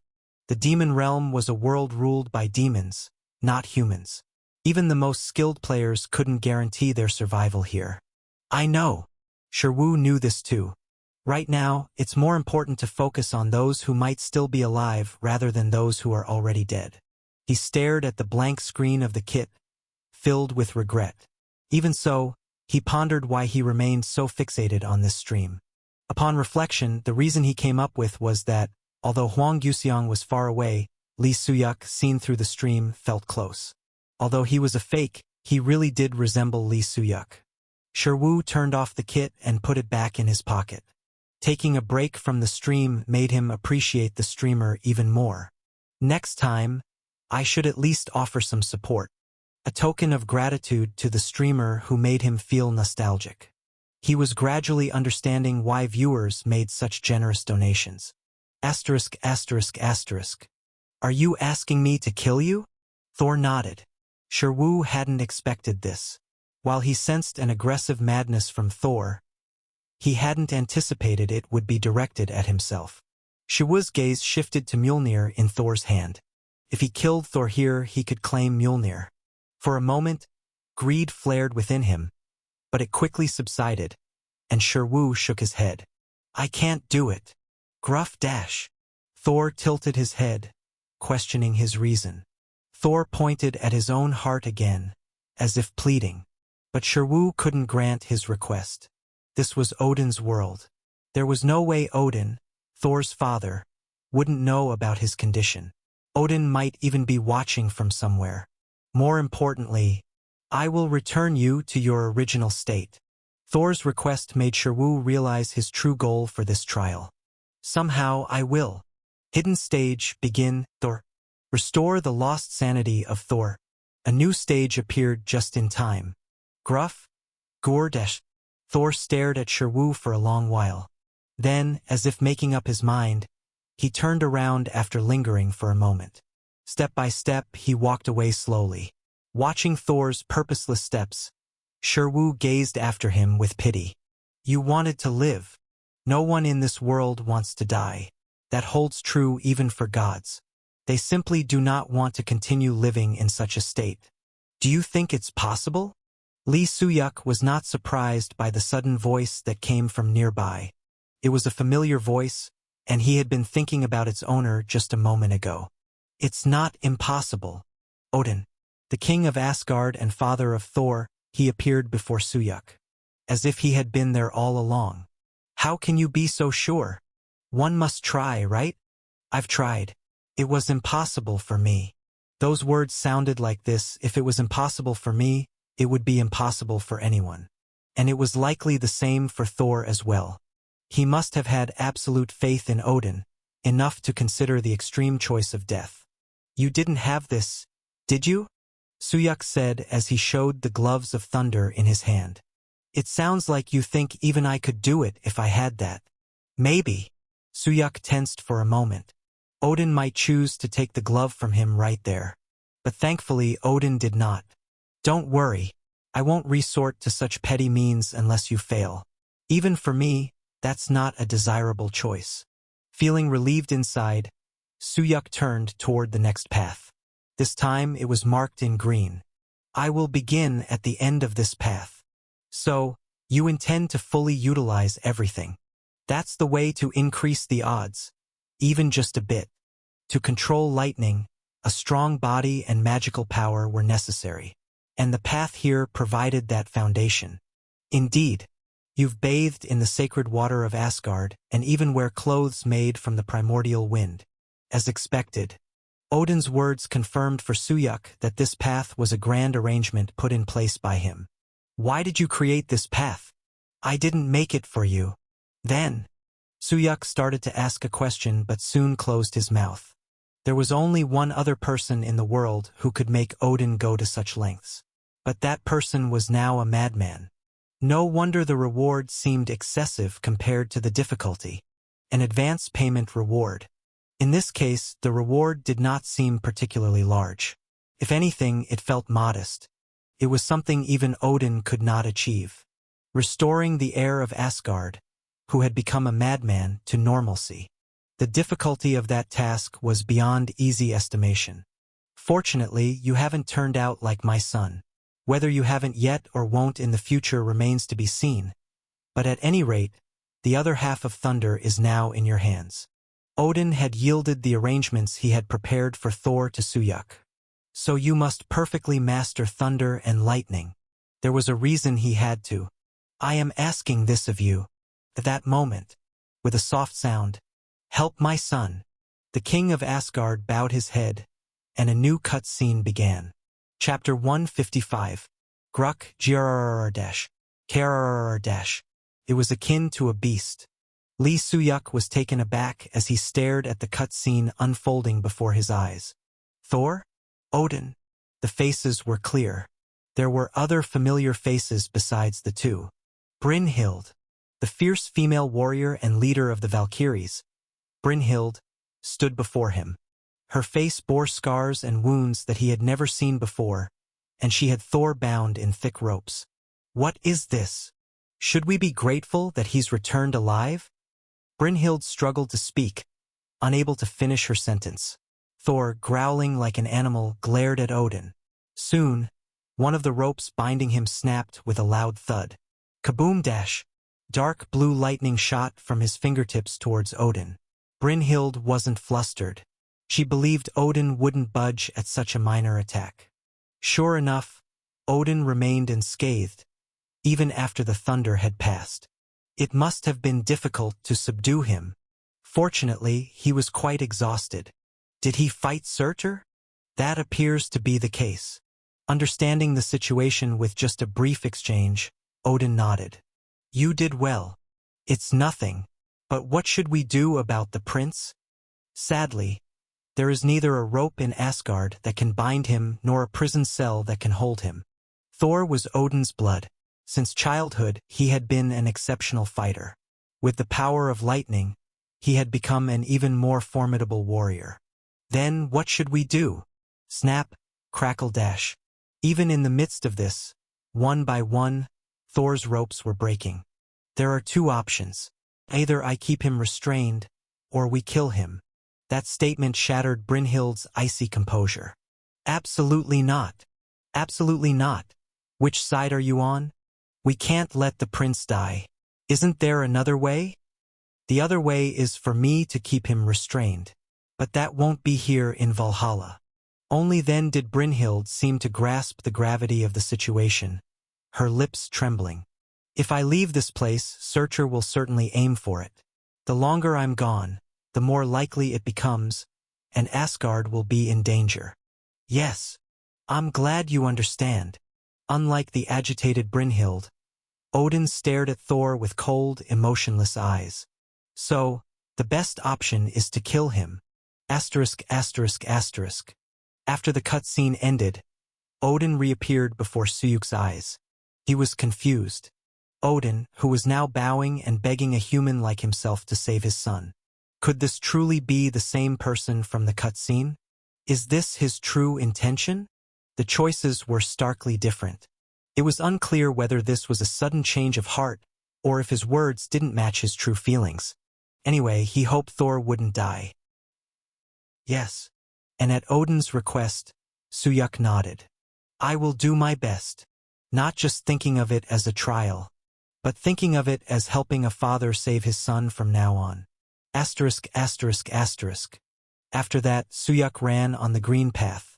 Beginning, the endless path. Run with all your might.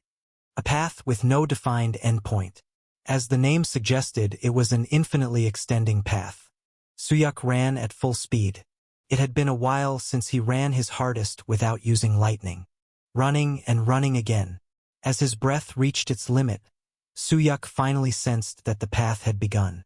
I need to find a method. While exhaling steadily, he thought of Thor. Separating Mjolnir from his hand, he must have tried that already. Destroy it? That's the same.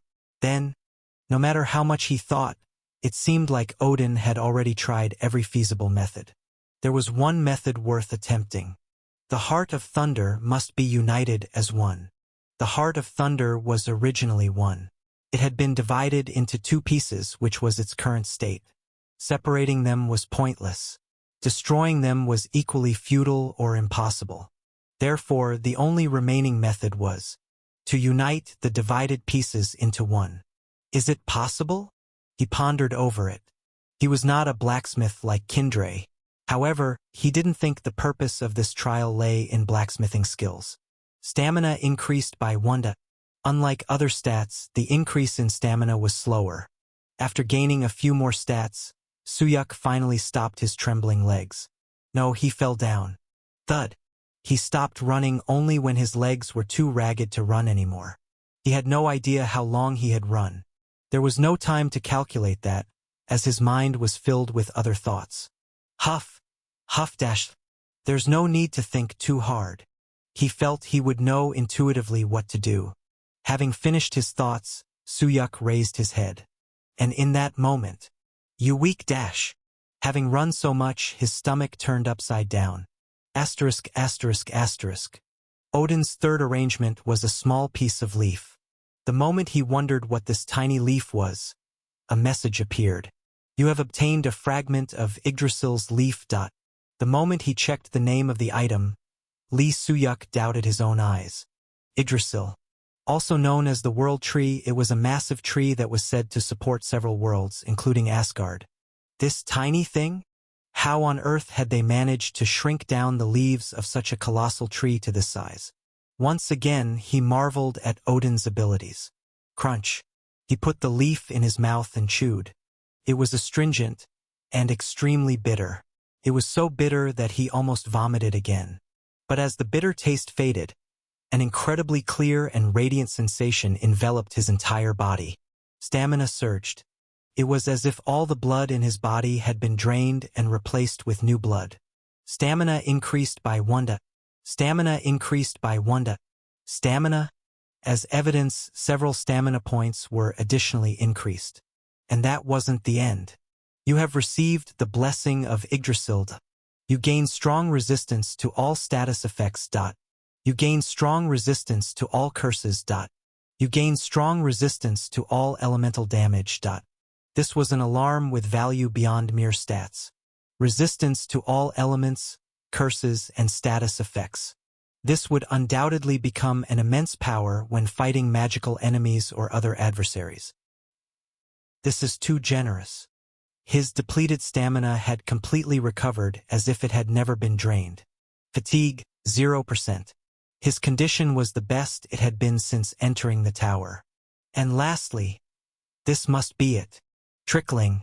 At the end of the path where he had staggered to arrive, there was a small underground spring. Drink as much as you want from Mimir's spring. The name was unfamiliar. Suyuk approached the spring.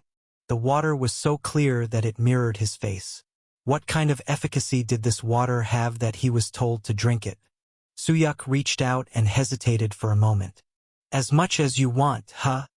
Under usual circumstances, he would have gulped it down greedily. He might have even plunged into the spring and swum around. The more you desire, the greater the gains. The riskier the task, the bigger the reward of the trial. But this time, drip. He acted contrary to his usual instincts. Suyuk put just a single drop into his mouth. It was tasteless and he only had one chance. Like a sudden drought, the spring dried up instantly. Even if he wanted to indulge more, he couldn't. And in the next moment, another change occurred within Suyuk's body. Just one drop. That single drop deeply permeated into his body. It felt like he had swallowed a strong liquor. His insides burned. In an instant, his mind sank into a cozy, profound sleep. Who knew how much time had passed?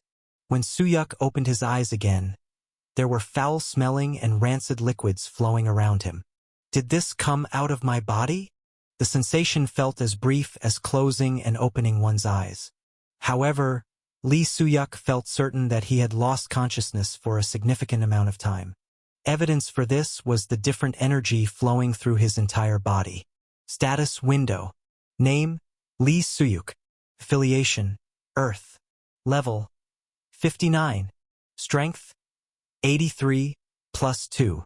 Agility, 76, +8. Stamina, 98, +9. Focus, 74. Magic, 80. He had opened his stat window to confirm what he was feeling through his body. Indeed, his magic and focus had significantly increased compared to before he had blacked out. Although his level was still low, his overall stats were by no means lacking.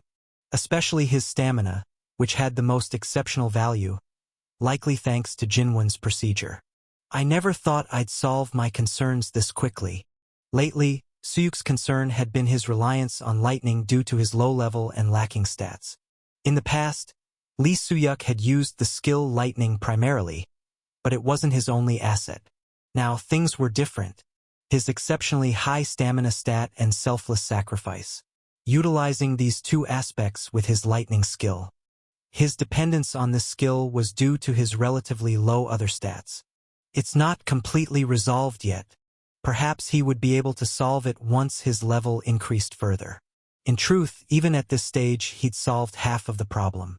The dissatisfaction was just because of his high standards. I've received too much advance payment. Upon seeing his increased stats, Suyuk realized how precious and valuable Odin's arrangements were. Mimir's well water, Yggdrasil's leaf, clothes made from Asgard's holy water and the primordial wind. Odin had invested all these things in him to reclaim his son. Boom dash. A rumble was heard from afar. Though faint, the impact reverberated through the ground. The underground of Asgard shook. This was the signal that Thor, who had been barely maintaining his consciousness, had begun to rampage. Can I do it? It was the same question, but the answer was different from before. Until then, the mere thought of approaching Thor had seemed impossible, but now it felt slightly more achievable. Let's do this. No, it needed to be done. These gifts were not given out of affection. All of it was an extremely expensive investment to increase the likelihood of rescuing Thor, even by a fraction. Therefore, he had to prove that this investment was not made in vain. Rumble dash. Thunder roared once again from Thor's Mjolnir, shooting up to the sky. And responding to Thor's thunder, crackle dash. Blue electricity formed in Suyuk's hand. I'm ready. The blue spear formed in his hand. Suyuk threw it with all his might towards the sky. Boom dash. A thunderous roar filled the underground as if Mjolnir had been swung. Creating a towering blue pillar in the sky, Suyuk moved his lips and spoke towards the distant, deranged figure who had lost his way. I'm here. Chapter 156. Drip, drip, drip.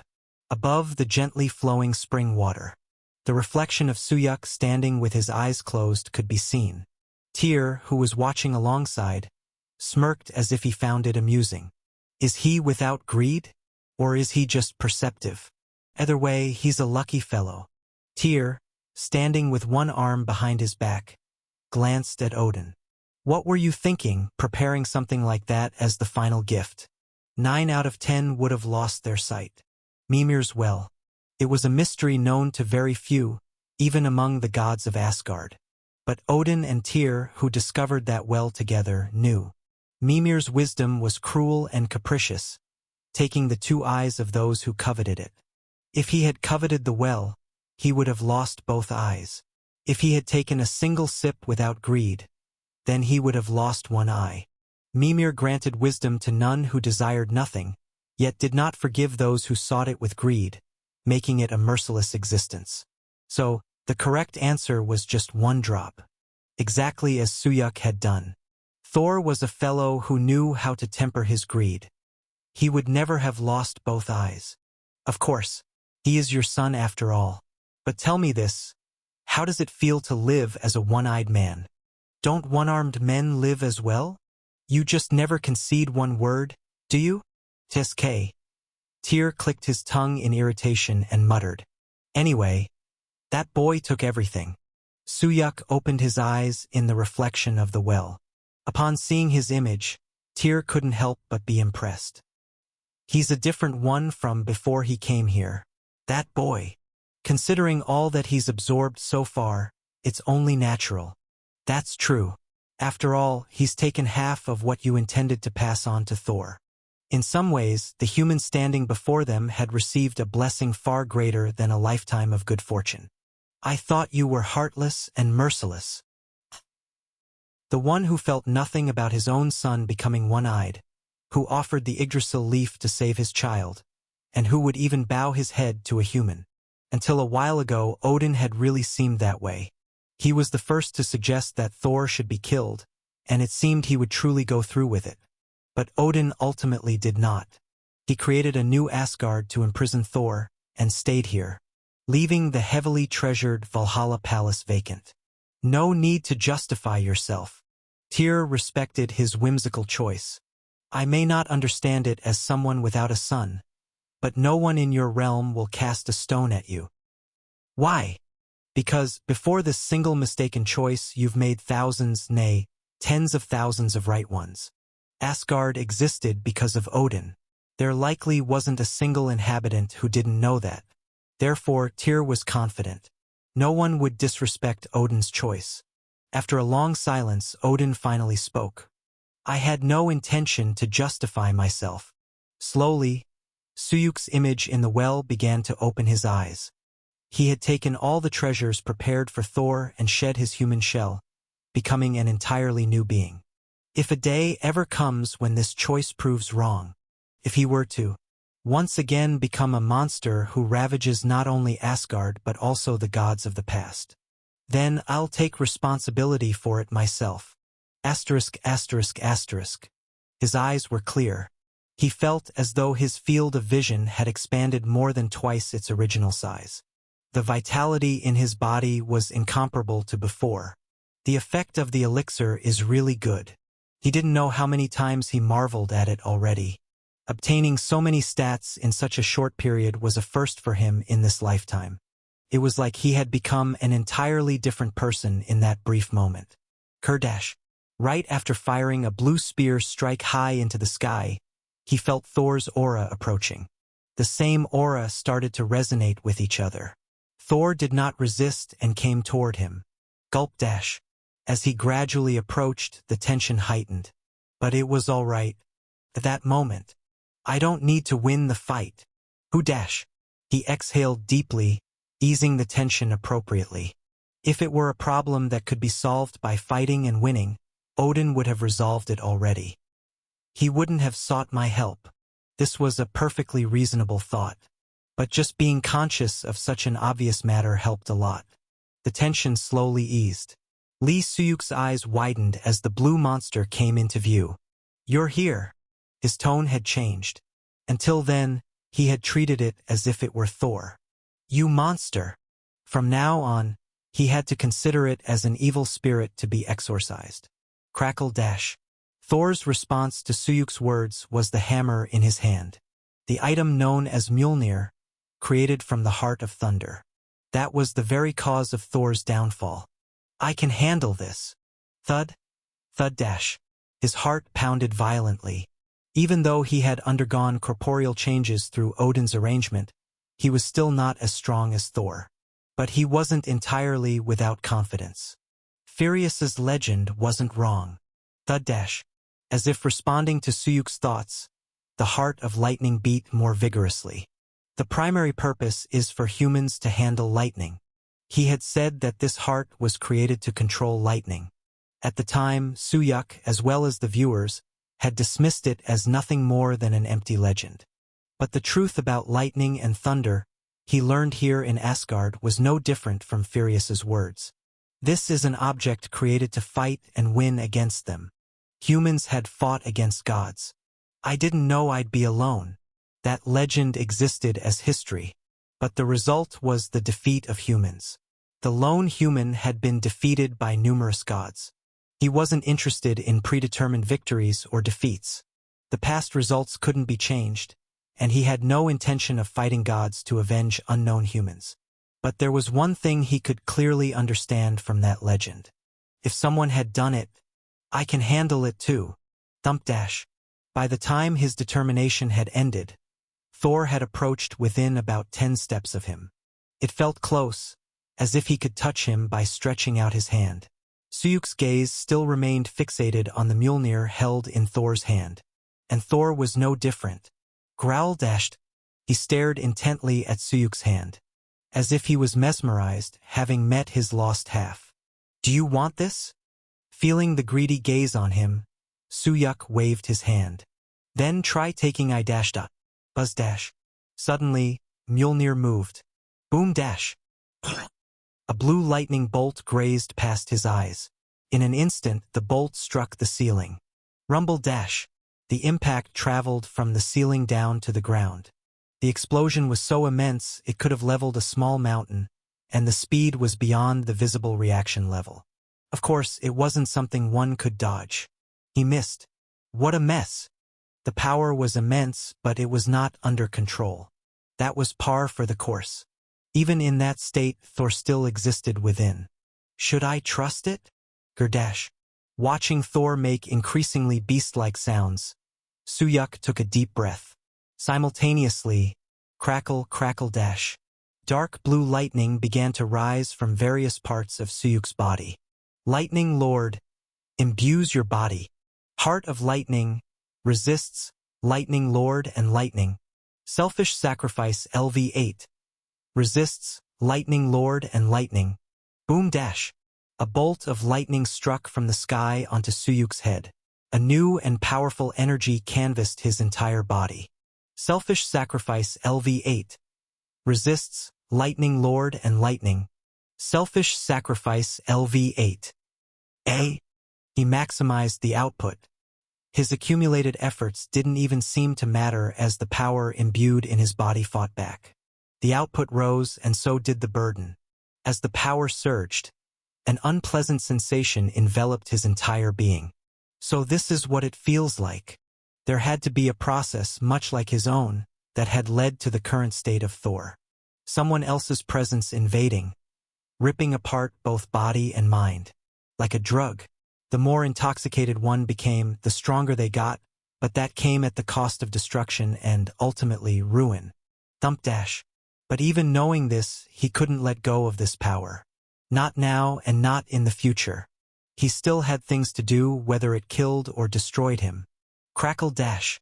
The output had reached its maximum. There was no more time to delay. Maintaining this state for too long was neither physically nor mentally advisable. Creak dash. He took a step forward. He stepped directly toward Thor. I will trust you. His tone towards Thor had changed. For a moment his eyes cleared. Boom dash. Almost simultaneously, Suyuk's foot and Thor's Mjolnir moved. Flash dash. A pillar of electricity shot up high into the sky, mixing blue, black, and golden lightning. A fierce storm surged as the lightning reached the heavens. Hudash. Dust clouds rose from the shattered ground. A pillar of electricity formed between the two, acting like a wall that blocked each other. And within the dust cloud, creak dash. A hand reached forward and grabbed Thor's Mjolnir. What they? Thor's eyes looked at Mjolnir in his own hand. Suyuk, whose face had turned black from the burns, was holding Mjolnir with him, staring closely into his eyes. You did well. In the last moment, there had been a brief hesitation in Thor's hand that wielded Mjolnir. Had that hesitation not been there, piercing through the thunder Thor wielded would have been impossible. Crackle dash. Blue electricity flowed from the hand that grabbed Mjolnir. The energy from the gloves of thunder seeped into Mjolnir, discovering the fragment of thunder within it. Mjolnir reacts to the gloves of thunder. Mjolnir rejects the gloves of thunder. Gak! Crack dash. Thor's hand grabbed Suyuk's neck. His airway constricted and his eyes felt like they would pop out. Squeeze dash. Despite that, he tightened his grip on Mjolnir even more. Once he grabbed hold, he couldn't let go. If he let go now, the opportunity Thor created with much effort would be in vain. Akain. Crackle dash. He gripped Mjolnir as if to crush it. His hand burned as it discharged thunder, enticing the fragment of thunder within it. Become one again. No matter how he thought about it, this was the only way to restore Thor to his original self. Combining the heart of thunder, which had been split into two, back together. And that was also what Suyuk had wanted from the beginning. For a moment, the two thunders clashed, sparking wildly. Buzz dash. A way to handle you. Crackle dash. Through Mjolnir, a faint voice was heard. But this, viewing the memory of thunder, chapter 157. Just like the tape of an old camera, memories played endlessly. Among them, the very first one that started was a memory from thousands of years ago. This will become your task from now on. Odin handed over a blue jewel. The moment young Thor saw its beauty, he was captivated at once. What is this, father? It is thunder. Thunder? This? Lee Suyuk stood blankly, watching their past. It was supposed to be the memory of thunder, but no matter how he looked at it, these were Thor's memories. Why are they showing this to me? He thought it might be another cutscene, but this was different from a cutscene. Instead of a single scene, it condensed a very long period of over 1,000 years to show. I will make it mine for sure. From that day, Thor dedicated himself to mastering thunder daily. Thunder was unruly. On some days, it was calm as if asleep, while on others, it exploded with uncontrollable power. After narrowly escaping death numerous times, Thor had no choice but to admit it. You weren't waiting for me, were you? In the end, unable to control thunder, Thor expressed deep regret. But he did not give up. It's not like there's no way. At that time, someone approached him and whispered, "Who is this?" The face was blurred, as if it had been mosaicked. The voice was distorted to a degree where one couldn't tell if it was male or female. It meant this being was not yet permitted by the system. What do you mean by a way? You can split the thunder in half. It seemed like a simple enough solution at first glance. But it was something Thor had never considered. Splitting thunder in half, it was an arrogant thought from someone who had never dealt with it. And as if they knew what Thor was thinking, the mysterious figure continued speaking. You don't know until you try, right? Are you going to give up already? Thor's expression noticeably changed. Those words deeply stirred something inside Thor. Yes, let's not give up. This was a fateful task destined for him since the moment he was born. However, at that moment, Thor wasn't paying attention to the sound of the thunder in his hand. Was this the problem? Lee Suyuk's gaze turned to the one whispering sweetly in Thor's ear, splitting the thunder in half. Perhaps that wasn't what the thunder wanted. Is this why it was cursed? Astérisque astérisque zzzzz, zzzzzzz. Astérisque astérisque. At this moment, thunder was roaring. It shouldn't be like this. Leave me as I am. However, Thor eventually accepted his opinion. Split this in half, and if possible, make it something I can handle. This was Thor's request to the greatest blacksmith in Asgard. Lee Suyuk's eyes sparkled with a unique light as he watched the process. He knows Thor well. The words the mysterious figure had just spoken were meant to provoke Thor. He had wielded a single, sharp sentence to control Thor. This would not have been possible without a deep understanding of Thor. Behind the guise of goodwill lay clear malice. He was well-versed not only in Thor but also in thunder. In any case, the enigmatic figure's words were accurate. In the blacksmith's hands, Mjolnir was forged. Mjolnir wasn't just infused with thunder, but also with various precious divine materials and metals existing in Asgard. With Mjolnir in his hand, Thor felt a surge of energy. In an instant, Mjolnir, guided by his hand, pointed toward the sky.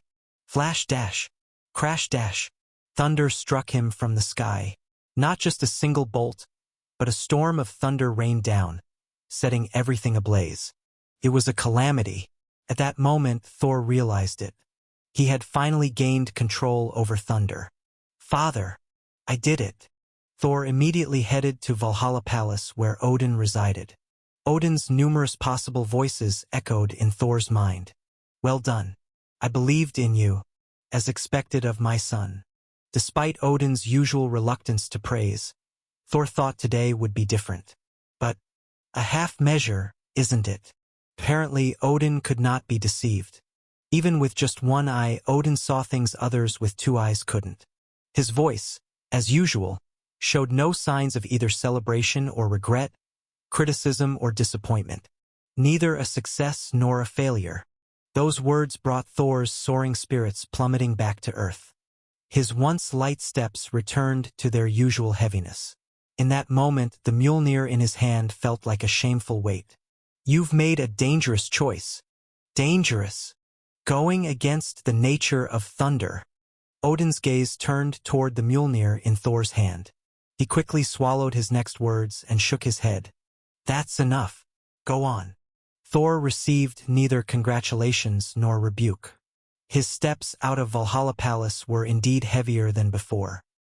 I shouldn't rely on thunder any longer. Despite appearing like a child before Odin, Thor was a warrior with a soul second in strength only to Odin. Even though he hadn't conclusively succeeded or failed in a task to which he had devoted his life, he did not give in to despair. No, he, on the contrary, felt a new excitement. Am I finally free from the shackles? The firm shackle of thunder loosened with a clanking sound. Without dwelling on the results, he looked forward. But it was only momentary. Who gave you permission? Clank. The shackle that had barely loosened tightened even more, as if it had never loosened at all. Now, it was so tight that he couldn't even move a finger. You won't be able to escape, not ever. Crackle. Crackle dash. Mjolnir's rampage began. He thought he could manage it, but it was arrogance. Mjolnir constantly devoured Thor. Like a cursed item, it clung to his hand, unremovable. With great power comes significant sacrifice. Thor, who wielded Mjolnir, garnered the epithet of the god of thunder, but he feared that power himself. Do not use it any longer. One day Odin visited him. Consider it just a hammer that's convenient for swinging. Believing you could control thunder was my mistake. Gulp. The emotions Thor felt at that moment were vividly conveyed. A mistake. It wasn't his pride that got hurt. Thor was not foolish enough to flaunt that. He merely felt guilty. It hurt that his father's life came to bear the stain of a mistake because of him. After Odin left, for a long time, unable to sleep, Thor sat in his chamber and murmured, I will make it not so. Crackle, crackle dash. At that moment, as the memory of thunder faded, unbearable pain began to transmit to Suyuk's palm. Ugh! Conscious of the pain, the world centered around Thor shattered. Thor's chamber vanished completely, and in place of the face of a warrior with a strong spirit, there now was a monster. Crackle! Crackle dash! Mjolnir resisted fiercely. The more it resisted, the more Suyuk clenched his hand tighter. Did you live all your life to end up like this? He only observed briefly. He couldn't have seen even a fraction of how Thor lived and how intense his life was. But precisely because of that, Suyuk found Thor's current state even more lamentable. Did you train so hard just to be devoured by this thing? Suyuk kept talking. As he watched the cutscene unfold, he understood. This trial was not something he could overcome alone. To master thunder, to become a warrior. It was a trial to be overcome alongside a great warrior who shed blood and sweat without hesitation to gain his father's recognition. If it were me, I'd overcome this out of sheer shame. Don't you think so? Thor's eyes showed agreement. I would even more so. Squelch. It was at that moment when a crack appeared on Mjolnir. The other half of the thunder within Mjolnir began to be drawn in. Lee Suyuk's dominance shone brighter than Thor's, who had lost consciousness. It's working. Thor's consciousness was slowly returning. The mad glint in his eyes had dimmed halfway. At that moment, boom! A thunderbolt from Mjolnir flicked Suyuk's hand away. It happened in an instant. The current output was too much for Suyuk to endure in his present state, resulting in his palm being charred black and tingling. Heart of Lightning resists status effect, electrocution. Blessing of Yggdrasil resists status effect, electrocution. The fact that he was able to withstand this much was thanks to the Heart of Lightning, and the blessing of Yggdrasil prepared by Odin. At the moment his hand fell away, Thor turned his body. Crackle. In the blink of an eye he was far away. Suyuk did not chase him. It was impossible to chase Thor once he had made up his mind. Unlike before, when Thor had found him interesting, now he was afraid of him. No, to be precise, it was not Thor himself but the thunder within him that feared Suyuk. It just might work. At first, he was skeptical. Could he really break the curse on Mjolnir? Was Odin placing undue expectations on him for an impossible task? Or might he end up being consumed by the thunder this time? It was not an unfounded expectation. Suyuk looked at his hand, blackened by Thor's thunder. This time, Thor had come to him. Next time, it would be the other way around. Asterisk, asterisk, asterisk. Suyuk climbed back to the surface. Odin had created steps for him to ascend, and Suyuk walked up the thousands of steps. The expression on Odin's face, who had been watching the situation from below, was complex. Neither a failure nor a success. It was not despair over failure or joy over success. However, one thing was certain. With this, he saw hope. As you can see, Suyuk raised his charred hand. He still doesn't listen to me. He just runs away. Would it help if I captured him for you? You know that's pointless, right? What we need isn't capture or suppression. It's breaking the curse. Odin nodded. Even though he saw everything, he did not intervene because he shared the same thoughts. Odin said no more. There was only one thing he was curious about now. Is it possible? It will take a little more time, but it should be possible. At that moment, Odin's expression brightened slightly. It was a very small change, but Suyuk noticed. And he could guess how significant that small change was to Odin. How much time? I'm not sure. Suyuk could not give a precise answer at this moment. It was no longer a matter of how exceptional his abilities were now. That's not something I can decide. Then, after facing it once, he understood how powerful Mjolnir, Thor's hammer, truly was. Why was the great prince of Asgard being controlled by such an object? It intrigued him all the more. The time depends on what the thunder wants from me. If thunder had truly wanted, he would not be alive now. Why had it allowed him to live? Chapter 158. Since that day, Lee Suyuk continuously sought out Thor. Boom dash. Whenever he fought him, he wanted to cover his ears. His arms trembled, and his whole body felt like it was burning up from the electrocution. It seemed like his ears would give out first before the rest of him did. Crackle dash. He pulled himself out of the blue currents, putting strength back into his legs. He increased his output and charged at Thor again. As he swung his sword, Mjolnir came flying towards him. Clang dash. Boom dash. The impact that shook the earth made him feel like his whole body, starting from the hand gripping his sword, would shatter.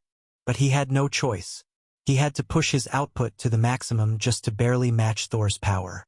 And so, for a brief moment, NGH. Suyuk, having fought Thor like a madman for a while, finally opened his eyes after a considerable amount of time had passed. How many times has it been now? He had fought Thor so many times that he lost count. Was it 6 times? Or 7? Every time they fought, Suyuk lost consciousness. He couldn't remember whether it was because he overused lightning and thunder and drained himself, or if it was because he got hit by Mjolnir. It's happened again. It was then that Odin appeared before Suyuk. You're here. It's the 8th time. Do you think of me as some kind of stamina recovery potion? It's the 8th time? I thought it was 7. Looks like you hurt your head too. Can't even keep count. Virum dash. A green light enveloped Suyuk's body.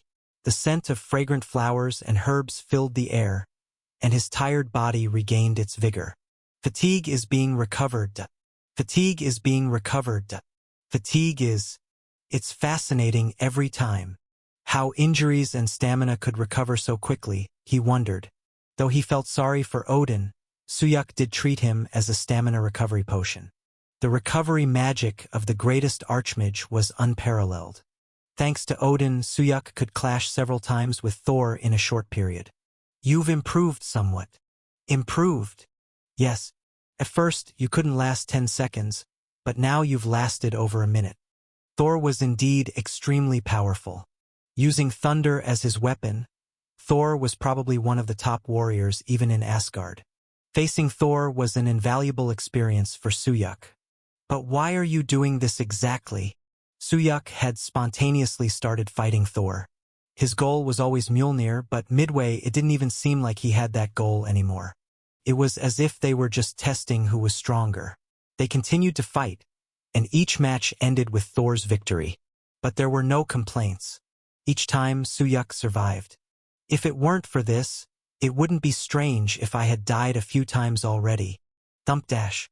At this moment, Lee Suyuk was keenly aware of how fiercely the heart of lightning was beating. Anyway, I haven't died even once. The heart of lightning granted the strongest resistance against lightning attribute damage. Thanks to this, Suyuk had managed to stay alive, even though he had lost consciousness several times while fighting Thor. When will I ever fight an opponent like that again? Up until now, he hadn't had many opportunities to properly use lightning. Once the counterfight started, he would be battling numerous rankers. He considered it training to prepare for that time. Thor was more than sufficient to confirm how far he had come. Is that all? Of course not. Suyuk's eyes gleamed as he moved his recovered body this way and that. It's not certain, but I think I know what that guy wants. Odin understood that Suyuk was not referring to Thor. That's why he didn't press Suyuk further. The current Master of Thunder was Suyuk, and only another Master of Thunder could save Thor. Then, I'll be off. Asterisk, asterisk, asterisk. Several times a day, he fought and lost repeatedly. Thor no longer avoided Suyuk. Suyuk did not hesitate to collide with Thor. There were several moments when he was close to death, but he managed to survive each time. After several days, flash dash, the thunder Suyuk discharged engulfed Thor. Boom dash. The blue thunder was far denser and more powerful than before. Suyuk's hand trembled slightly from the high-output thunder he had unleashed in an instant. I got the feeling. Sure enough, Thor, who had previously counterattacked immediately, stood still for the first time. Upon closer inspection, the cracks in Mjolnir had increased. Little by little, his attacks were getting through. In the split second Suyuk's gaze was drawn to Mjolnir, Thor's foot moved. Crackle dash. With just a slight movement of his foot, the distance closed in an instant. Although it wasn't his first time experiencing this, he couldn't help but be amazed each time. Where dash. Mjolnir, targeting Suyuk's torso, cut through the air. The sound of the air being torn apart echoed in his ears, and Thor's grasp soon caught Suyuk by the collar. Grip dash. Instead of surrendering his throat, Suyuk reached out his hand. Boom dash. Without any distinction of who went first, electrical energy burst out, accompanied by the sound of thunder. The severe burn that felt like his hand was on fire lasted only a moment before Thor, who had dropped his hand, chased after the retreating Suyuk. Bang! Boom dash! Rumble dash! Thunder exploded from all sides. His entire body tingled from the incredibly high-output thunder.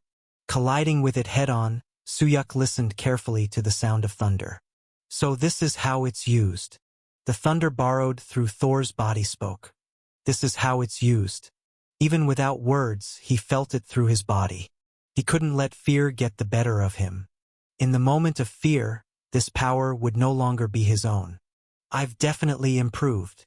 Until now, Lee Suyuk had dealt with lightning in a brutish manner, consuming his stamina.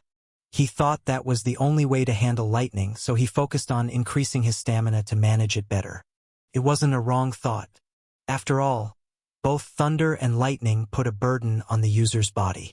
However, through his previous battles with Thor, or rather, with thunder, Suyuk had learned one thing. How to handle it. Both thunder and lightning could minimize the burden on the body and increase their power depending on how they were used.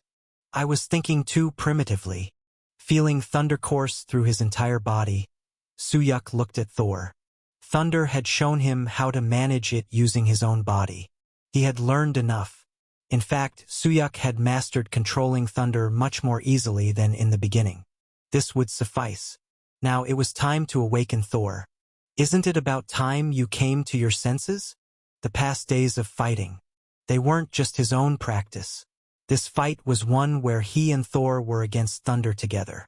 Just for a moment. Trust me. Suyuk's gaze momentarily flicked to Mjolnir held in Thor's hand. Let go. Blurred. For a moment, color returned to Thor's eyes. His blue eyes, reminiscent of thunder, focused, crackling. The thunder emanating from Mjolnir wavered unsteadily. In that fleeting moment, slide. Mjolnir slipped from Thor's hand. Before it hit the ground, Suyuk grabbed Mjolnir, holding it firmly. The moment he grasped the damaged and cracked Mjolnir, thunder struck from the sky. Boom! For a moment, his vision turned white as if he would lose consciousness. All sound vanished. It felt like falling into a white space devoid of color, sound, or anything else. If he lost consciousness, it would be over. Suyuk focused on the sound of thunder emanating from Mjolnir, gripped in his hand. Heart of Thunder whispers to you. Heart of Thunder shows interest in you. He barely managed to read the message. It wasn't clear what it was saying or why it was showing interest. For some reason, he felt he could hear its voice. Thunder screamed, claimed this was cheating. How could he rely on Thor's aid? But who cared about that? Anyway, Thunder was now in his hands. Crack. The cracks on Mjolnir rapidly increased. Isn't it enough that you tormented it this much? Crackle. Mjolnir violently shook as if protesting against his question. He understood. It had been forcibly split in two. Its anger was understandable. The curse of Thunder wouldn't be resolved this easily. Thus he had a thought. I promise. Another way to quell Thunder's wrath. I will hold the one who convinced Thor to make you this way accountable. If that didn't work, there was no other choice. He had no option but to burn time until he could control the thunder. ZZZZZT. Fortunately, the thunder's rage gradually subsided. Thud, pieces of Mjolnir fell to the floor. Inside Mjolnir, which turned into a handful of stone dust in Suyuk's hand, a small blue gemstone shone brightly. Suyuk examined the shape of the gemstone in his hand. The second and last fragment of thunder. Although he obtained it sooner than expected, it didn't just bring him pure joy. What are you, really? The truths he learned through this trial confused his mind. Thunder and lightning. What kind of person wielded that power? Why did he fight against gods? And why did the thunder teach him how to wield itself? Hidden stage. Thor has been completed. You have leveled up. You have leveled up. Your level A. You have acquired the Heart of Thunder. Blurred. His vision blurred. His body felt overwhelmingly heavy, like a sponge that had soaked up water in an instant. The hidden stage he aimed for was over. It was time to refocus on matters at hand. Asterisk, asterisk, asterisk. The counterfight was only 2 days away. At the dorm, Anhyang was trembling with anxiety. Despite the passing time, Suyuk had yet to return. Surely, he will return in time for the counterfight? Cheon Riang, sitting opposite her, looked at her with an exasperated expression. Why hasn't he turned on the stream? Are we sure something didn't happen to him? What if he never returns? Just stop it already, stop. Zap. Anhyang glared at Cheon Riang. While she seemed intimidating, Cheon Riang remained unperturbed. If something had gone wrong during the trial, he'd be logged out and back by now. Since he isn't back yet, doesn't that mean the trial is going well? It was a comfort she heard multiple times before, and it was also true. But despite that, her anxiety didn't easily dissipate.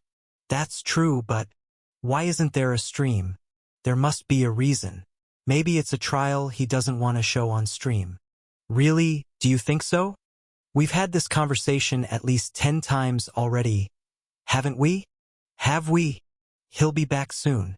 Try not to worry too much. Cheon Riang sighed out of frustration. Anhyang silently nodded and Cheon Riang leaned back into his chair, sipping coffee. I'm worried just as much. Suyuk's determination regarding the counterfight had always been resolute. It was clear that his desire to participate in this counterfight wasn't merely for the content. There was no way he'd disappear for no reason right before the counterfight. Something must have happened, for sure. Ah! Then it happened.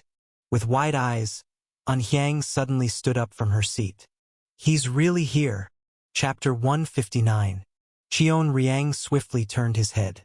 Lee Suyuk had approached the table where the two were seated. Why are you so late? Cheon Riang asked. The trial took a bit longer than expected, Suyuk explained. But why wasn't there any stream? Cheon Riang glanced at Anhyang, thinking she should be the one to ask the question. However, for some reason, she remained silent. There wasn't any stream for this particular trial, Suyuk clarified. A stream? Cheon Riang questioned. Yes. I'm sorry, but can I explain later? I really need to wash up first. He hadn't bathed or eaten properly for nearly 10 days. Noticing Suyuk's evident fatigue, Cheon Riang nodded. Suyuk then headed straight up the stairs. Cheon Riang watched him disappear before turning to Unhyang. Why aren't you saying anything? Cheon Riang had expected Unhyang to make a fuss upon Suyuk's return, but she showed no reaction. This was unlike her usual behavior. As long as he's back, it doesn't matter, she replied. Aren't you curious about what happened? Cheon Riang pressed. Of course I am, but he'll tell us eventually. Her trust in Suyuk was far greater than Cheon Riang had anticipated. To her, the fact that Suyuk had returned outweighed the mystery of his disappearance. And besides, there was something else that intrigued her just as much. Doesn't he seem different? Unhyang asked. Different? Cheon Riang tried to recall Suyuk's reappearance. In what way? Asterisk, asterisk, asterisk. After washing up with hot water, Suyuk began to eat. As they shared their early lunch, both Unhyang and Cheon Riang kept their eyes fixed on Suyuk's face. Cheon Riang hesitated but finally spoke as he observed Suyuk eating eggs. Why did you take off your mask all of a sudden? This? Suyuk paused, fork in hand, before replying. It was uncomfortable. Uncomfortable? Of course. No matter how long he had worn it, a mask would never be comfortable. Cheon Riang, embarrassed by the obviousness of the answer, rephrased his question. I mean, why did you decide to take off the mask now? Suyuk had never shown his face before. While the viewers believed he wore the mask as part of his stream persona, Cheon Riang had always thought there was another reason. Perhaps Suyuk was an ugly man or had scars. Maybe he had committed a crime that he needed to hide. There wasn't any special reason. Lee Suyuk, having roughly finished his meal, wiped the corners of his mouth with a napkin. I think it's just because I lack confidence. Confidence? At Suyuk's response, Cheon Riang examined his face with a puzzled look. But you look handsome. Not that kind of confidence. Then, Cheon Riang, who was about to ask another question, soon realized what kind of confidence Suyuk was talking about. Is he talking about his skills? That was the only thing he could think of. But if that was the case, it was strange. Suyuk's skills shone brighter than his tall and striking appearance. Wasn't he the one who had helped Unhyang defeat several rankers? It was evident that if he became a ranker, he would quickly ascend to a high rank. So, had he really been lacking in confidence until now?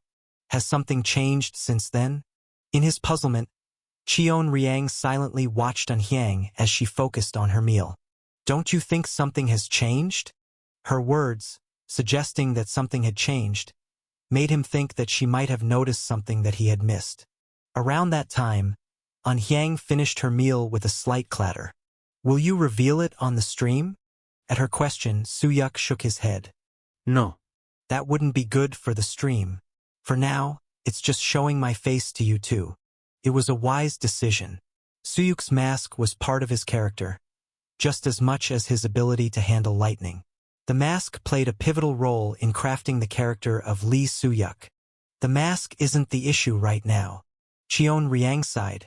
The viewers are really upset. The stream ended abruptly without any explanation. They would be. Suyuk's reaction was calm. It wasn't shocking news. It was natural for the viewers to feel frustrated since the streamer had disappeared without notice. If he had prioritized the stream, he would have made an announcement in between, but Suyuk had not done so. Meeting Odin and learning part of the secret of thunder and lightning were more important to Suyuk, especially during this crucial trial. It'll be okay. While waiting for Suyuk's response, Unhyang suddenly spoke optimistically. Okay? The stream might not completely fail, but it will still take a hit. Then we'll recover it. Unhyang asked confidently. What is the theme of our stream? That would be Lee Suyuk, right? And what do the viewers want? Uncharacteristically sharp and serious, she asked. After a moment's pondering, Cheon Riang answered. That would be the best. Exactly. Satisfied, Unhyang smiled. Then she turned to Suyuk and spoke in a strong voice. The frequency and duration of the stream are important, But the most crucial aspect is the entertainment value. It was only natural to want to watch more streams more frequently. However, it was crucial not to forget the essence because of stubborn persistence. So, from now on, let's make it clear. Show how you've changed, Suyuk. Yes. And that was something Suyuk already understood. I will. By the way. Nodding, Suyuk looked alternately at Unhyang and Cheonriang and asked, do we have any points settled? There was something really urgent he needed to spend on today. Asterisk, asterisk, asterisk. After finishing his meal, Suyuk fell asleep until the evening. When he woke up, the sun had already set. There were only 2 days left until the counterfight. What he needed now was rest. Overexerting oneself out of excitement was something only amateurs did. Even so, Suyuk eventually got up. It was simply too difficult to stay lying down. It felt as if thunder, which had now become his, was urging him to move quickly. No, it wasn't just that. 2 days. The counterfight was just around the corner. Around this time, his body always got worked up, but this time it was worse. He couldn't get rid of the feeling that something was prepared and waiting for him at the upcoming counterfight. Step. Suyuk eventually went outside. Although he didn't intend to move his body intensely, there was something he needed to do today. Outside, there was a festive atmosphere. People were gathering to watch the preliminaries of the counterfight. In the midst of those people, Suyuk reached a place completely unrelated to the counterfight. A small, shabby tavern in a nearly deserted alley. There, he approached the drowsy proprietor. Do you have any owl-distilled liquor? The hook-nosed proprietor opened his sleepy eyes and asked, will you drink it now? I plan to drink it on a moonless night. Come in. The man, as if he had never been dozing off, led Suyuk inside. The inside of the tavern was a branch of dark map located on the 7th floor. There were several branches of dark map on the 7th floor, and this one was situated in the heart of the city where the counterfight was taking place. Right after he returned from finishing his test, Suyuk had checked a message on his kit. It was a notification that the requested information had been secured, and he needed to visit the nearest branch. The man who led him soon stopped in front of an old door lit by a candle. You have to enter alone here. Thank you for the guide. Suyuk gave him a tip of 100 points. The man bowed and retreated, and Suyuk opened the door and entered. Inside. Ha!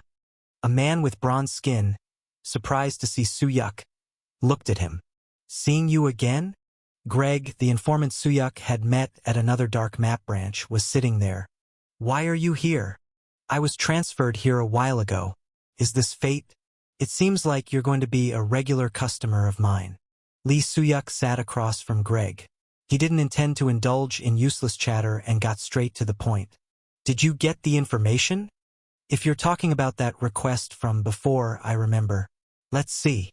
Greg rummaged through his desk drawer and pulled out a small piece of paper, which was an invoice for the information Lee Suyuk had requested. The price is quite high. Was it difficult to obtain? It seems you got the information recently. How much? 300,000 points. What do you think? Can you pay for it? Lee Suyuk frowned at the price set by the dark map. The assigned price directly reflected the value of the information. The more expensive it was, the more valuable and difficult it was to obtain. 300,000 points. It was a somewhat ambiguous price. It was expensive, but not enough to qualify as S-class information. It was probably moderately valuable and moderately useful information. I'll pay. Fortunately, Lee Suyuk had that many points at his disposal. Thanks to viewers who had been eagerly watching his videos while he took a break from streaming. 300,000 points have been used. Once he paid, Greg began to speak. The request was about what Blue Zone did in the Demon Forest and the truth behind the rumors of a traitor in Blue Eyes. He conveyed the information in a somewhat businesslike tone. Blue Zone managed to secure a human in the Demon Forest. A human? Yeah, we were a bit surprised about it too. A human living in the Demon Forest? Whoever it is, they must have nerves of steel. With this, Greg hinted that he couldn't obtain detailed information about the human. As for the veracity of the rumors, it's still being investigated. To give you a midterm briefing, there are many guild members within Blue Zone who claim that Kim Il-soo is the real traitor. Lee Soo-yuk already knew that much, but what he really wanted to know was where the information originated. Who spread the information? Is this person an ally? Could it be another one of Kim Il-soo's schemes? Knowing this was essential to manipulate the rumor. The price is too high for the information. Blue Zone secured a human in the Demon Forest. That was all he learned for now. Thankfully, he had some leads. Sherwoo was looking for something there. Sherwoo and another person visited the forest after Blue Zone had swept through it. Their purpose was likely similar to that of Blue Zone. Perhaps this was information worth 300,000 points to Lee Soo-yuk, even if others might not see it that way. But clearly, there was a reason why the price was set at 300,000 points. Obviously, this isn't the end. Greg continued as if the real story was about to begin. While we don't know the identity of the human, we did figure out who they are with. Who? A person named Cha Minwo. Do you know him? Lee Soo-yuk nodded. He had heard of Cha Minwo, a genius player who, like himself, once ran a Lee Soo-yuk themed stream before eventually joining Blue Zone. It seemed that Cha Minwo was with the human secured by Blue Zone. Then, you would also know what time it is now. In an instant, a thought crossed Lee Soo-yuk's mind, and his eyes widened. Cha Minwo is in this city. Chapter 160. The morning of the counterfight dawned. Cha Minwo ate his toast while searching for articles about himself on his kit. Cha Minwo, will he become the new star of Blue Zone? Lee Soo-yuk of the new generation, Cha Minwo, reaches the 8th floor. Guild Master Kim Il-soo has high expectations for Cha Minwo. Articles about himself reaching the 8th floor. For the counterfight, Cha Minwo had completely cleared the 7th floor trial. If it were a while ago, the articles would have been full of praise. The public's reaction would have been the same. However, the next generation Lee Soo-yuk is just a second-rate Soo-yuk? Cha Minwo lol, when was that lol? When's the fake Soo-yuk stream starting? The public sentiment was different from before. He knew it well. The appearance of the new Lee Soo-yuk had shocked the public greatly. It was the same for me. Cha Minwo himself had watched Lee Soo-yuk's stream, too. To be honest, he thought no matter how good Lee Soo-yuk was, he would be similar to the other players called geniuses. But he was mistaken. He's not just a reincarnation of the real Lee Soo-yuk. Streamer Lee Soo-yuk was beyond the word genius. His play made many geniuses look like fools, including Cha Minwo himself. Ugh! Clack! As Cha Minwo roughly pushed his kit to one side of the desk, Huang Xuexiang asked, "What's wrong? You're in a bad mood." "It's not that bad." "Then why were you so excited about passing the trial?" Observing Cha Minwo's expression, Huang Xuexiang asked with a smirk, "Is it because of that streamer by any chance?" Sometimes, silence speaks louder than words. This was one of those times. Having watched Lee Soo-yuk's streams during his downtime, Huang Xuexiang nodded as if he understood. He is good. Still, don't let it get to you. Do you know how many rankers have been ruined because of that? Yeah, I guess.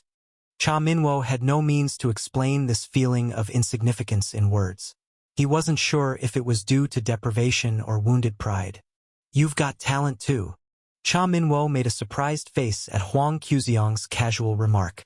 So hold your head high, man. Didn't expect you to say something like that. Why? How did you think I would be? You usually bring people down. If it's that, I can still do it now. Perhaps because they had been in each other's company for an extended period, the two were able to engage in much friendlier conversations. Even so, Cha Minwo still hadn't fully trusted Huang Xuexiang. I still can't make up my mind. Is that so? The Vice Guild Master suggested that I spend time with you to determine who you are. But until now, you haven't shown me anything. What Huang Xuexiang had done so far was simple. Eat, sleep, play. It was to the extent where even a loafer wouldn't compare. He basically did nothing. Questions continued to arise. Was the man before him truly Huang Xuexiang? Was he really one of the Blue Eyes members like Lee Suyuk, the legend who was said to have died? If I were the real Huang Xuexiang? Despite asking this, he didn't try to prove it. If it's true that Ilsu betrayed you, would you really be able to stab him in the back? Yes. Why? This was not a conversation they should have had on the day of the big event. It was something they should have talked about when they first met. Although it was too late, he was grateful. It was better late than never. Because he also stabbed a comrade in the back. And that comrade was my idol and hero. It was a simple calculation. Cha Minwo joined Blue Zone out of admiration for Lee Suyuk. He joined Blue Zone for one reason alone. Because Kim Il-soo was once Lee Suyuk's comrade. But if Kim Il-soo truly betrayed Lee Suyuk, then there was no reason for him to remain in the Blue Zone. You must be quite a fan of his. Aren't you? Fan? Ha! I'm his friend. That's the most impressive thing you've said to me. Impudent little guy. Huang Xuexiang rose from his seat and tousled Cha Minwo's hair with his large hand. Walking to the window, he looked down at the crowd outside and spoke. You will know who I am once the task begins. Even now, he knew he was no ordinary player. The skill he'd seen when Huang Xuexiang overwhelmed Li Wenjie in an instant was enough to believe the legends of Blue Eyes. Without witnessing it firsthand, he wouldn't have believed it in the first place. Nonetheless, there was another reason he couldn't trust him fully. If you truly are Huang Xuexiang, and Brother Il-soo is a traitor to Blue Eyes, why have you remained hidden? That question again? I'll keep asking until I get a clear answer. I won't fully believe you until then either. It was a question he had asked multiple times. And each time, Huang Xuexiang evaded it with vague responses. Not believing is mutual. Cha Minwo was taken aback. For the first time, Huang Xuexiang gave a different answer. I don't trust anyone. His eyes, looking out the window, reflected countless people. No one. Asterisk, asterisk, asterisk. There were 2 hours left until the preliminaries of the counterfight. Cha Minwo arrived at the stadium where the counterfight was to be held. The stadium for the counterfight preliminaries was a rough and unrefined arena. Unlike the main event, this arena featured simple games and stretched for several kilometers. The stands began to fill slowly. Though there was still plenty of time before the event started, they were already half-filled. Cha Minwo and Weyoung stood at the top of the empty sections and looked down. With this much space, you could even hold a war here. This was the first counterfight they were participating in. However, now wasn't the time to feel excitement or anxiety about it. What about the guy who used to hang around with you? Her question about her partner in the counterfight was answered by Cha Minwo. He's with the Vice Guild leader. You know, this is pretty much a coup d'etat if you think about it. I know. If Huang Xuexiang isn't who he says he is, we're all dead. You know where he was found, right? Cha Minwo nodded. Possibly. Do you truly trust him? Instead of answering her directly, Cha Minwo recalled Huang Xuexiang's words. I trust no one. He himself also did not trust anyone. Despite that, Huang Xuexiang had left the forest. He had stepped out of the protection of the demons he was with and revealed his presence to the world after 20 years, seeking revenge against Kim Il-soo. I wonder. No matter how much I think about it, it feels strange. Let's stop thinking about it. I've thought about him enough. No, not him. I mean the Vice Guild leader. The Vice Guild leader? Yes. What could he be thinking? What if we tell the guild master because we don't trust him? It wasn't something Cha Minwo hadn't considered. Should they inform Kim Il-soo about this? This silence could be seen as aligning with Vice Guild leader Li Wenjie. Li Wenjie hadn't killed them despite knowing about Huang Xuexiang's existence. It wasn't purely out of trust. He surely had other calculations. Who knows? I don't. At that moment, Cha Minwo's gaze shifted to below the stands. He stared intently and then fell silent, his eyes wide with surprise. Seeing Cha Minwo's reaction, Weyoung followed his gaze. What are you looking at? Where Cha Minwo was looking, 2 people stood at one corner of the stands. Both had noticeable appearances. One was an incredibly beautiful woman, the kind you rarely see. The other wore a familiar mask. People still wear masks like that. It was a mask often seen around the time the counterfight started. 20 years ago, many people used that mask as a kind of nostalgia. Even though new heroes had emerged over Lee Suyuk's name as time passed, there were still people who wore such masks occasionally. They're not just spectators. Then who? I need to check. Cha Minwo strode towards them. Cha Minwo walked over. Lee Suyuk, who stood with Un Hyang at one side of the audience seats, noticed him. He's coming this way. Lee Suyuk had worried about what to say, but he didn't need to. The moment Cha Minwo spotted him, he headed straight in Suyuk's direction. Un Hyang, who was also paying attention, lowered her voice and asked, "This can't be a coincidence, right?" Of course, she was quick to catch on. There wasn't enough time to give a detailed explanation. Besides, even if there were, not everything could be explained. "I've been wanting to meet him once." That was all Lee Suyuk could say for now. Fortunately, Un Hyang didn't demand a detailed explanation. He felt grateful to her for that. For a moment, he considered that someday he might tell her everything. She'd probably faint. A small chuckle escaped from his mask. He wondered how she'd react if she believed he was actually the reincarnation of the real Lee Suyuk. "Huh? Are you laughing?" "No, I wasn't." "Looked like you were laughing." In the brief exchange, Cha Minwo drew near. "Could we talk for a bit?" "As much as you like." Lee Suyuk didn't refuse. He responded as if he had been waiting for this. Noticing this, Cha Minwo's eyes sparkled. "You are Lee Suyuk the streamer, right?" "Yes. Fancy meeting you here. I'm Cha Minwo. You've introduced me well. Nice to meet you. This is my manager. I'm Un Hyang." Lee Suyuk and Cha Minwo shook hands. Over time, Cha Minwo's gaze towards Lee Suyuk grew even more intense. "I heard you're participating in the counterfight. You watch my stream?" "Yes. I'm a loyal viewer." No wonder. Seeing how he had come looking for Suyuk, he had suspected it might be the case.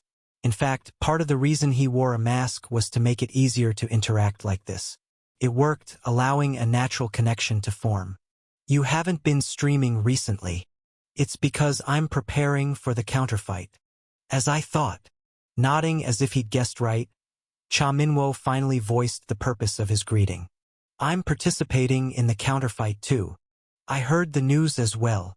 I'm determined to earn a spot in the finals." There wasn't just one spot in the finals.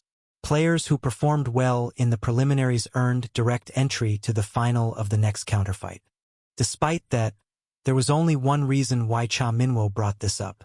It was a declaration that he wouldn't lose if they met in the tournament. "Let's do our best together." Was that not the response he expected? Cha Minwo's expression briefly twitched at Lee Suyuk's words. Regardless, Suyuk got to the point he was curious about. "Are you alone?"